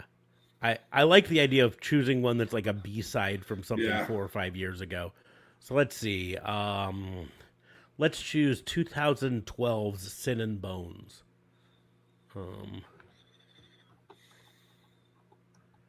What songs are on there that we can choose from? This guy really wants to get copyrighted. I'm not gonna play any of them. I'm just Oh, gonna okay. see if one jumps out at me like a name. Here's the one. It was a bonus track that only was available on like one of the foreign versions of the thing called "Walk Amongst the Dead." And so you take that and you make that his new theme song, and his whole thing be like, you know, if you really appreciated me, you would know. You were about to say acknowledge. Yes, I was about to, but that's the point. If you really appreciated me, you would know this. You would know this song. Oh shit! go back a Yeah, little bit Boombox is coming out May 6th. Chasing the Grail. What a perfect time to do that. Perfect time to do that. Yeah. Just a promo either one of the singles off of there. Well, and the Sane, simple I fact still is, burn Purfire, nowhere to run. Fans go and learn that song, and the next week he does a different one. yeah. And then they learn Well, that and the simple song. fact is, like I said, is this new album coming out gives plenty of opportunity. Because he used his AEW thing to push Judas to being as big as it was, right? Sure. I remember when Judas came out as a song back in 2017, long before AEW was a thing. And like it came out and it made a small splash, but not a ton. It wasn't until AEW and he started using it as his ring entrance that it went absolutely nuts, What right? have I become? So just choose one off his new album, and then it can be promoting his new album. His song "Sane" even kind of sounds similar-ish off Boombox, to the point where if he maybe just makes it a bit more darker, like maybe slower, but Ooh, no, I got it. It's one of his more recent singles off it. I Still Burn, if only because its title is so close to one of the former CM Punk songs, "This Fire Burns." So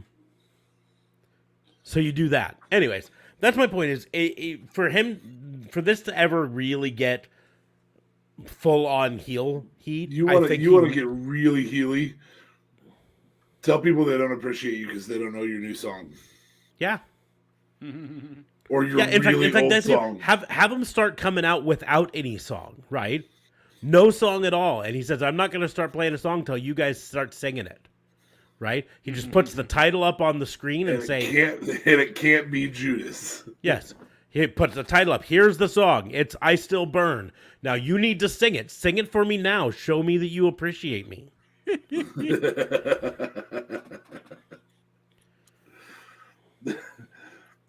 I think we've come up with some really great ideas that maybe AEW needs to listen to tonight. And we should clip it and just send it to Jericho. Be like, Yeah. bro, make this Although happen. first I'm going to make a t-shirt that says appreciate me. Smart move. And Copyrighted. And one that says the hairy ass boy. Yes.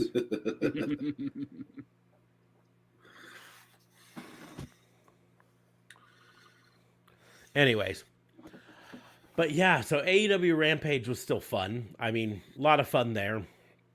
It was nice to see they kept the Code of Honor rule for the Ring of Honor match between Samoa Joe and Trent Beretta. So there was handshaking before it and afterwards, Code of Honor. Right. So that was really nice to see. It was a really good match all in all.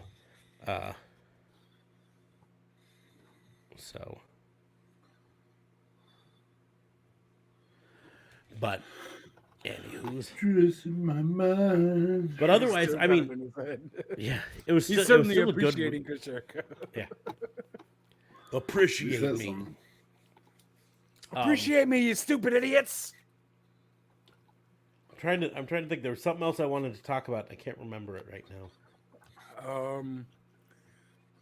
I mean, what were the big things? So Asuka's back. That's cool. Bobby Lashley's fine. Drew beat up Sami Zayn. They're starting the Drew push. Yeah. I don't think it's going to lead anywhere, though. No. Like, you might get it at one of the stadium. You might get the title at one of the stadium pay-per-views, but I don't think he's going to... I think he's probably just going to lose it then at Survivor Series or something. I don't know. Because I see Roman... Well... It's not even because because I also then see Roman or the Usos be the unified tag champs, and that all of the Bloodline have the unified titles, and I feel like they're gonna play that for a hot minute too, until like SummerSlam, or not even maybe Survivor Series. Brock comes back, whatever, they do a little feud again, but I don't know where they're going. I only see The Rock really making it a thing to make a stop to this takeover. You know what I mean? And I know you don't want to hear the push over that, Detective Marks, but I think that's what's going to be it. That's going to be what the stop is. You know, it's going to be The Rock kind of slowing Roman's role, if you will, But then again, I still see Roman beating The Rock at Mania to ultimately push him further. So I want to don't make see him it clear. losing. It's not that I don't want to see The Rock versus Roman. It's that I don't think it's going to happen. And I think us talking about it and saying this is what they should do or this is what they will do is going to put false hopes and distract us from what really is probably going to happen. I do not think The Rock is going to ever have enough of a break in his schedule that his insurance will allow him to actually wrestle a match.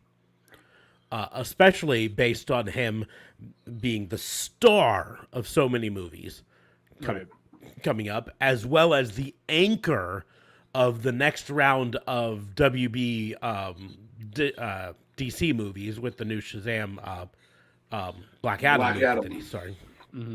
And with him also having another Hobbs and Shaw movie on the horizon, that he will be the anchor of the Fast and Furious franchise going forward after they end the regular Fast and Furious movies. If that 10th one ever gets made. With all of this stuff here, I do not see him ever, not in the near future, having the time that he could get out of insurance And obligations then also the whole to wrestle. XFL crap too that he's doing, which I guess might not be insurance thing because he's just whatever business moves. But yeah, man, the guy's plate is just always full. This guy's just eating no problem. I do want to go back to actual wrestling that happened this week, and I just want to ask: does Naomi still deserve better? What happened with Naomi this week? She beat Shayna Baszler. Oh damn! Oh damn! Oh no! Why in like a Oh, singles no. match? I think I missed this match. Yeah. No. Oh Jesus! Yeah, I mean it was. She blocked the Kirifuda clutch and She blocked the Barracuda clutch the Kirifuda clutch, yeah, and it was a roll up. and a roll up. The only time a roll up is going to work if FTR does it in a singles match, and they did that at Dynamite. Yeah, she got a roll up WWE win cannot pull over. Damn. over Shayna Baszler. Imagine that. Oh. Sheamus beat Kofi. Ridge Holland Xavier Woods beat Ridge Holland. There was a beat the clock challenge because those are so much fun I don't know why between they're still Ronda doing and this. Charlotte. That's how they ended the show. That's one Yeah. thing I would like to just not end with, but talk about Ronda too. and Charlotte. Like, give Ronda like some kind of manager or mouthpiece or something, man. How is WWE not also screaming at her? How are they not putting her with Shayna Baszler and having them both destroy Right? the entire division? That's what I'm. Or against each other and fucking destroy. Well, eventually, I mean, you put them together first and have them win the tag titles, have them win each of the women's titles, all that, and then be the reason they lose to each other or whatever. I mean, don't put her on a promo reel with Flair. You can't have the best in the game doing it against the worst in the game doing it. Like, I don't get. She obviously has all the resources to try and be better, but I get her reasoning. Like, well, hey, like I have other shit to do. You guys are using me as my name brand. Just give me my money. That's it. I'm giving you a whole shit ton of money anyways. Whatever. I'm not learning more if I don't need to, because it's my name that you're really using it for anyways. But at the end of the day, man, like there's so much Flair can do, She's really cringy, man. Ronda is really freaking cringy. And at least show... And look, MMA... I get that, Shayna doesn't have great promo. Flair's overcommitted to evil heel anyways. Yeah, but... she didn't cut a good promo anymore. Well, I mean, but she's like, she's not Ronda. No, that's true. Naomi. I mean, she's... sure would be nice if we could get Oscar level fucking promos out of either of those two. She can't even speak English. But that Oh my promo God. on Raw was still pretty. She still cut a better fucking promo than Ronda and Charlotte do. I think we are only saying that because we've heard the same shit from Charlotte for so long now that it's just kind of like, all right, you're the queen, we get it. You're a cocky fuck. You're narcissistic. Cool story. It's gonna take a while for me to fall in love with Ronda Rousey. They pushed her too hard the first time. They're pushing her too hard this time.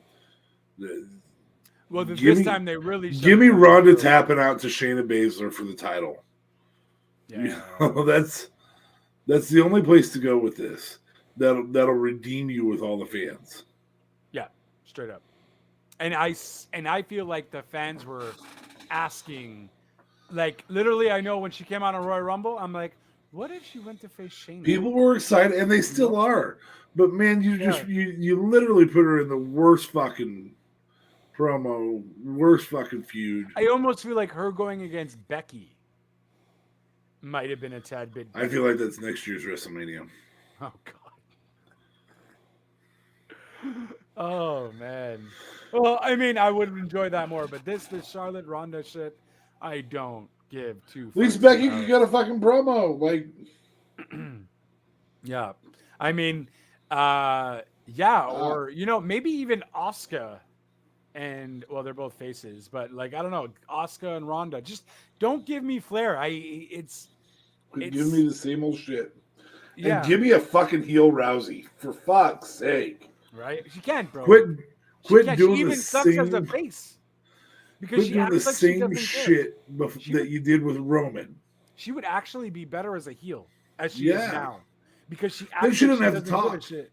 Exactly. She can be the no talking ass kicker. That's fine. That's it.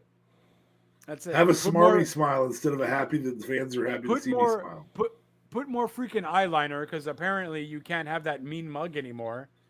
Because I feel like she doesn't ever walk to the ring mean anymore, and it's just like, I don't care. It's my regular face. Hey, look at me. Which is, guys, and I get it. Look, she has other shit. She has other stuff going for her, whatever. But you're there to do a fucking job. You have one job: entertain the fans and make the product look real. I know you don't give a shit as much as other wrestlers do, because this is not your only lifeline or life support kind of ordeal to make you ends meet. But at the end of the day, there's got to be someone telling you, like, Rondo, what the fuck? Like, well, and so here's my question. Becky Lynch is capable of making a Liv Morgan feud invested. We've seen it this year. Right. And Liv Morgan's a good wrestler. I'm not saying she's not. But we were invested in that feud and wanted Liv Morgan to win. Right. Because these two both don't have promo skills, who's the title contender? Other than Shayna Baszler on SmackDown, because remember, Asuka's over on Raw.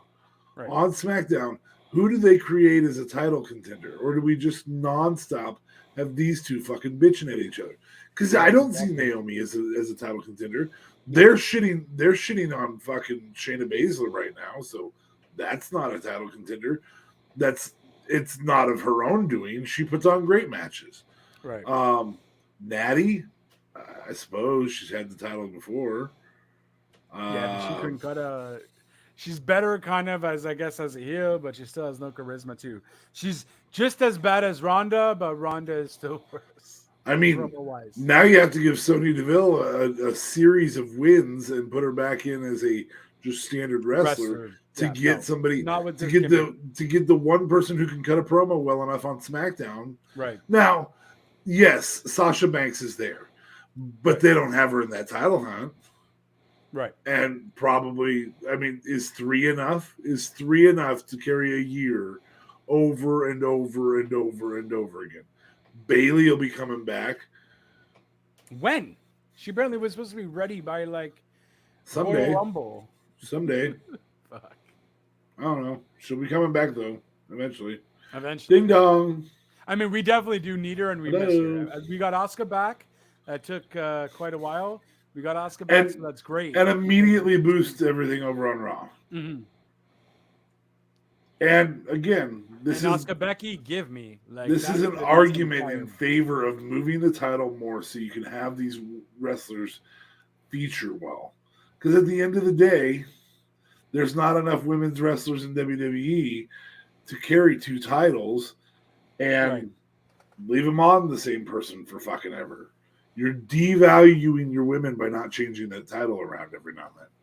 And I don't know why if you unified the men's, why you just wouldn't have unified the women's and just have them go on both shows. That's why I don't think with the amount of wrestlers they're technically pushing or giving TV time to, you can't have 2 belts. Has Roman's matches been named for next week? I know he's got the Shinsuke match. Whose matches? No. Backlash. It's not next week. It is. Isn't it May 20th? It's like in 3 weeks. We still have like 3 weeks of wrestling to. What? No, it's not. Is that right? Mm-hmm. May 8th. Well, I mean, oh, really? Yeah. Oh shit. Okay. Where the fuck did I get May 22nd then? Okay, hold on. So we've got an I Quit match for Charlotte and Rousey. Bloodline versus Drew McIntyre and RK Bros. So there's your build there. Cody May and 16th. Seth, Oh, that's 2021. Sorry. AJ and Edge, Bobby Lashley and Omos, Happy Corbin versus Madcap Moss. I'm actually kind of excited for Corbin versus Madcap. Really? Okay. I don't know why. Seriously, Corbin does way better than what they give him in these storylines every single time. Yeah. He's. I mean, he pushes it further than he needs. Like he pushes it further than he needs. He pushes it at its most limit. The problem is the character itself. No matter what he's just giving horrible fucking stories, man. Yeah. The Lone Wolf, but he made something of it. The Constable and King Corbin were fucking fantastically done by him, but they were horribly There's a written. ceiling. There's a ceiling to the gimmick. Is the problem? Yeah, to the gimmicks. Yeah. Yeah. And quite frankly, Constable, they should have put a world title on him. Right. Right. Well, they fucked it up with the Money in the Bank, and they just kind of made him lose that on a Raw randomly and whatever, and then no one gave a fuck anymore. But yeah, I don't know. I just SmackDown. It's messed up though because now Raw is the #1 brand again. Solidly. I originally had thought that SmackDown was up there for a hot minute too, like at least for a few weeks because we were getting some good stuff. But now with Asuka back, I'm just like, okay, you guys have became the dominant brand again, kind of thing. Because Asuka, Becky, fire. Cody obviously being there, fire. Seth Rollins, Kevin Owens. It's just become the ultimate dominant brand now again. Because SmackDown was winning, I feel, for a few months. I was more, at least for me, I was more interested in what was going on SmackDown than Raw. Now, don't really give 2 shits about SmackDown, except from Sammy promos. I don't know if I like the CJ part. Yeah, there's a reason behind that, but I'm not 100% happy with it. I'm still working on it. But I will show you the reason behind it as soon as I find a good version of it. Good picture.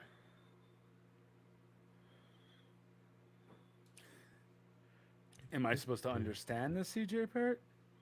Chris Jericho. Oh, okay.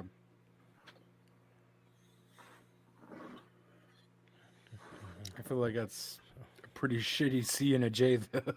That's why I said I'm not entirely happy with it. It was just what I could do so far in the. I do like your. But the whole appreciate me part. Stars. The whole point of that design is based off of. Oh, Roman Reigns logo. Yeah. And so I need to find a better font to do it. It's not supposed to be creative. The whole point of the gimmick is we're just ripping off sports entertainment shit. That's the whole point of it. And so what better way to rip off sports entertainment than rip off sports entertainment? Yeah, that's valid. Just have the silhouette body of the guy standing with his arms Jericho. out. Yeah. I might do that. He doesn't do that though. But he could. But again. he did.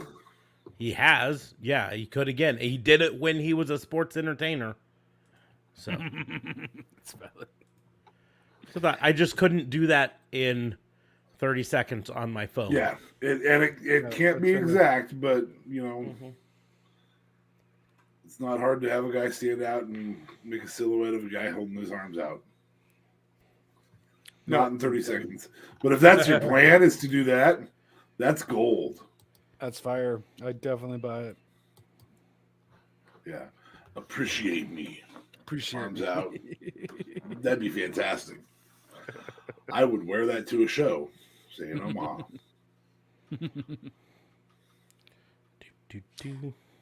Can I have your number? No. Appreciate me, damn it. Look at the shirt. It's a time joke, guys. You can laugh later. It's cool. Try to do this instead.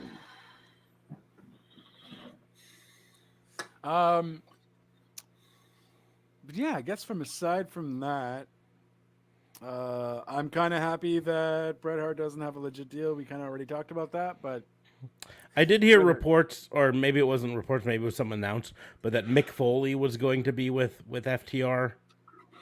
Oh. At one of their next appearances or something.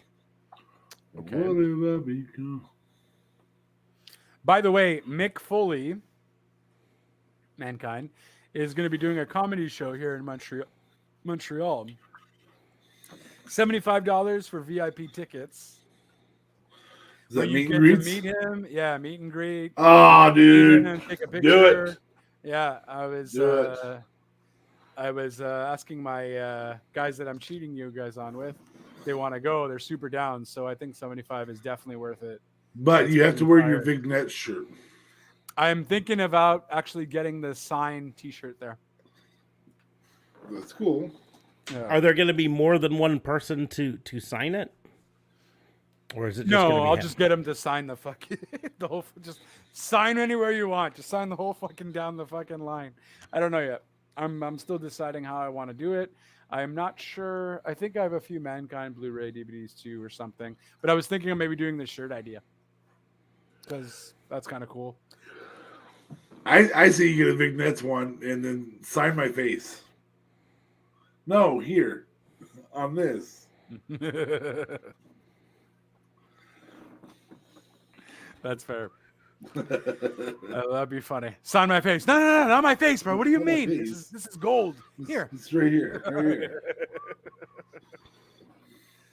Okay, God, if only our merch store had socks, I'd say get him some sign a Mr. Sacco kind of thing. Are we podcasting or we're designing here? We are doing both. I am multitasking. We were bullshitting about SmackDown, and he didn't watch SmackDown, so. Oh, okay. I sure did not. Nope. So, yeah, I mean, I really hope, since there's no titles on the line, the Bloodline can all take losses. Yeah. I almost thought they were just gonna make it like a 3-title scenario, so that you can push the tags as like a superior thing. But of course, well, that's a way to take one of the titles off of Roman, but then you're unifying the tag titles. But they were going to unify the tag titles anyways. No, wasn't that the whole thing with the Usos versus RK Bro? But we're going to see not who's who the it is best. now. What do you mean? Now it's Drew and RK Bro versus the entirety of the Bloodline. Roman. No, that's it. So now, but you could still technically do a whole unification scenario. And then you make the Bloodline win. Draped in gold officially. You make it as part of the thing. And then on your first stadium show, because it's after this one, the first stadium show that they have, which I think is the Castle in wherever the fuck. I think isn't it Money in the Bank? No, but there's some castle show, I think, coming in first. What's after What's after WrestleMania Backlash? Over pay-per-views 20. What pay-per-view is after WrestleMania Backlash? Money in the Bank, July 2nd. Hell in the Cell. Well, that was asked backwards. Sorry, Hell in the Cell is first on June 5th. And then you have Money in the Bank, July 2nd.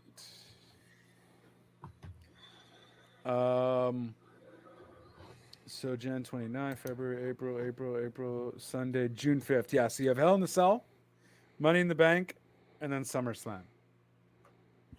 But the Castle one, I feel like, is in between because that was just recently announced too for a stadium show. So WWE Castle. WWE announces September. Okay, so that's in a while then. Clash at the Castle is what it's called In September? in September, which is going to be in like DC? no, it's going to be somewhere foreign. Yeah, it's in Wales. Wales, that's it. Yeah, Cardiff, Wales. Wow. At the Principality Stadium. That's because that makes fucking sense. Well, I mean, I guess they have a big enough pool there now to actually make it a stadium. All I can say is fucking embarrassing. Nothing, Smarks? Nothing. No. He's too focused on his design. To be fair, he is. To be fair. To be fair. To be fair. God damn it, Smarks. Appreciate me. He is designing a shirt right now. So, anyway, upcoming, we've got WrestleMania Backlash. We've got some stuff going on there. Any predictions from anyone? Anybody? Is Ronda going to win the title off of Charlotte? No. I mean, no. I think she might win it. I think she might win at one of the stadium matches. Unless, yeah, I think she might win it at one of the stadium events. Make it a bigger push, make it a bigger pop as well. I hope to God Shayna randomly gets involved, whether she helps her win the match to get the title, and then she's like, since I helped you win, now I'm going to beat your ass for it. Let's do it. Like, I don't know why they don't see it. It's all there. It's all there. And I know they both suck at promos, but you don't need to do any promos with them. You just need them to be hard-hitting assholes, and that's it. And you don't need to make it like a talking bonanza. Like, leave that for the Charlottes, the Beckys, and the Oscars, and the Sashas and the Sashas and the Biancas. Leave it to them. They know what they're doing. They're good. There's no way. Yeah, you can literally just have badass versus badass. You really could. And it'll be absolutely no problem. You don't need anything there. Or have Ronda cut the crappy one and Shayna be like, enough talk. I'm going to kick your ass later. Yeah. Because even Shayna is pretty bad. I think it's like almost an MMA thing. The only people that have learned from that was Brock, but it took him forever. Brock's are great now. No, he's amazing. So good now. He's amazing. And then Sonya, well, with this role, she became absolutely phenomenal on the mic. So yeah, she's gotten really good. She's still not 100%, but well, another example, another sample. I need to work on the loading. Yeah, no, it's basically just it's getting there. I feel like the Jericho's too tall, maybe a little bit smaller on. You know what? It's perfect. Yep. The only thing I want to make the Jericho whiter. Because it's a grayscale right now. I have to jump between programs to make it white, but because best of luck saying that we actually used Chris Jericho's silhouette there. Yeah. But it's obviously him. But it's not him. But it's him. But it's not. A silhouette, but it's not. It's definitely what it's telling people that's who we're talking about. Mm-hmm. But we're not. But we're not. But we're not. But we are. But we're not. Yeah. Maybe you do a silhouette of him riding a goat. Or maybe just or just a goat. Or just a goat. Should I just maybe do a goat? Just a goat, or even instead of the stars, put GOAT. And I'm giving you too many ideas, but yeah, and then maybe just like a goat in the middle, kind of thing, because we're not talking about him, but we could be talking about Tom Brady. Yep, and we appreciate him because he's the GOAT, and that can work for anything, any sport. Goat, appreciate me. Goat. But we are a wrestling podcast. No, I'm going to be honest with you. My goal is to get a cease and desist out of this. It will be framed right about there. I'll put it there. But we used it. Yeah, that's fine. I understand you made the shirt first. Just pay us $50,000 and you can have the likeness of the shirt. You can own it there, Tony. Mm-hmm. And tickets to any AEW show within 500 miles of us. Sorry, JLB. It's fine. They're just probably not likely to hit Quebec anytime soon. No problem. Anywho's. You should put that up on the screen. Well, it's not done yet. This is what you can't get yet at shop.spreadsheet. B, that makes me jump through some stupid hoops. Okay, then don't do it. Give me a second. Don't do it. Since I'm doing it all on my phone, gotta come over here. Do it because my stupid computer's stupid. In the meantime, allegedly, shop.spreadshirt.com/RonOrderWBU. Yeah. Allegedly. Which is actually not the proper way to get to that. Allegedly.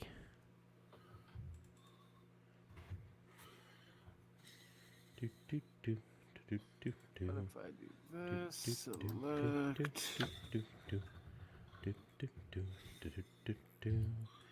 And I go here. And I go share screen. And now I choose. And I go. Boom.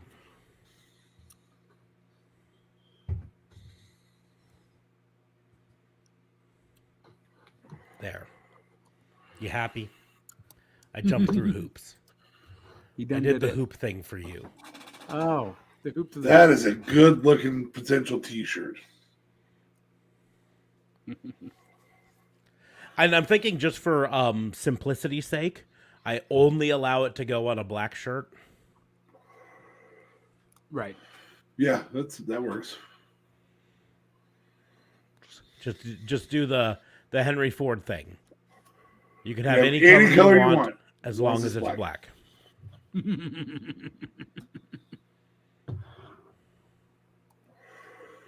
You could also instead have the silhouette be Fozzie Bear. I could. As a silhouette. Mm-hmm. As long as it's Fozzie Bear standing in that pose. That'd be fantastic. Waka waka. Anywho's. But anyways, we've been doing this for 2 hours. It's been fun. It's been real. It may even have been real fun. But you can support us, like he said, RonOrderWBU.myspreadshop.com. Easiest way, though, to get there is the link in the doobly-doos. Just head down to the doobly-doos. You can go to the site. You can get a Damn You Gunther shirt. Yep. Damn you can get a... damn it, it's all Damn You Gunthers. You got a Damn You Gunther shirt? I did a Damn You all designs. You can get a generic ass podcast merch shirt. Mm-hmm. You can get I'm a fluffy tortilla. In the doobly-doos.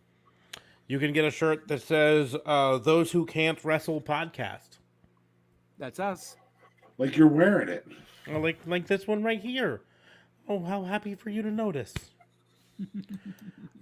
I won it. You can even get Sign my face, Mick Foley. Vignette. Yeah. Backstage pre-recorded segment. Wrestling to help further the storyline. Vignette. Mm-hmm. Or you can get an autograph shirt if you wanted to do that. Mick Foley, I really loved your vignettes when you did them. It's vignette. No, it's not. Look at my shirt. Yeah, I gotta be honest. Getting Mick Foley's signature on a Sasha Bear shirt would be pretty epic.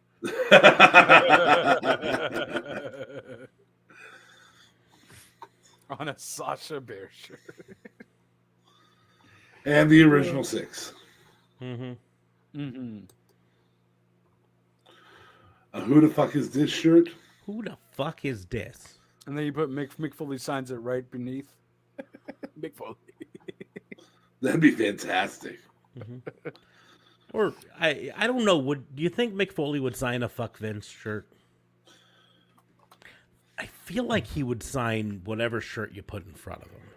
Yeah, exactly. I feel like he would. But I don't know. I like the idea of getting him to sign a Sasha Bear shirt. Also, mostly because I want to know what Mick Foley says when he sees a Sasha Bear shirt.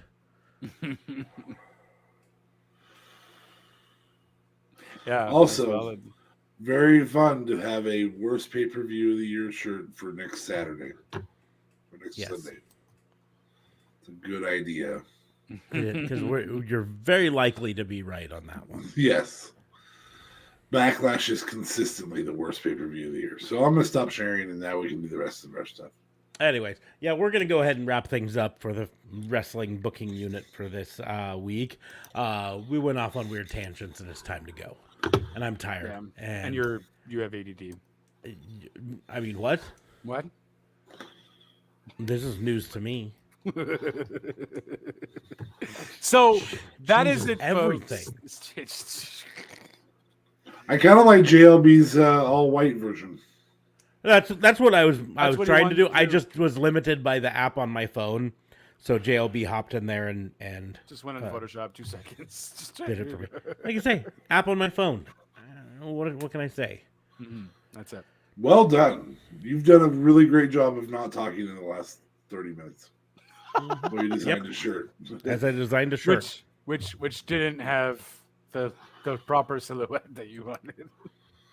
But yes, so I guess you like to do the outro. Go ahead. I'm sorry, I was still on the ADD thing. It really changes everything. It's kind of life-changing. Anyways, you can follow us all over the social media. You can follow me at Raw and Order WBU. Pretty much any of the social medias, you'll find me there, except for on... Sorry. My bad. Except for on Facebook, where it's at Pissant Podcast, because Facebook is funny. But yeah, and so you can find me on TikTok or Twitter or Instagram at Raw and Order WBU. Follow me there. You can follow DA Fabe. You can acknowledge the Fabe at DA Vincent K. Fabe. And now I'm going to change that to appreciate the Fabe next week. And JLB, you can go see him at... Oh, we both clicked it. Oh. You can also appreciate... I'm not doing it this appreciate time. me, JLB, at JLB420. Real Talk Radio, though, is the brand at Real Talk Radio 8. Anchor.fm/RTR. I am going to be watching Uncharted soon, so I will be looking at doing a review on that, because hopefully that is fun. Holy moly, I am going crazy. We're Mr. all over the ADD place. is on the keys, ladies and gentlemen. And anchor.fm/RTR. And yeah, all my link tree is going to be down there and below in the doobly doos. And that is pretty much it. Thank you guys for listening, watching. Back to you, good sir. Yes, and make sure to support us on the social medias. You can support us on Patreon. Link is in the doobly-doos, as well as on the merch store. Link is in the doobly-doos. On that note, though, we are going to go ahead and close the book on the wrestling booking unit. Thank you all for listening. We will see you soon. Ciao.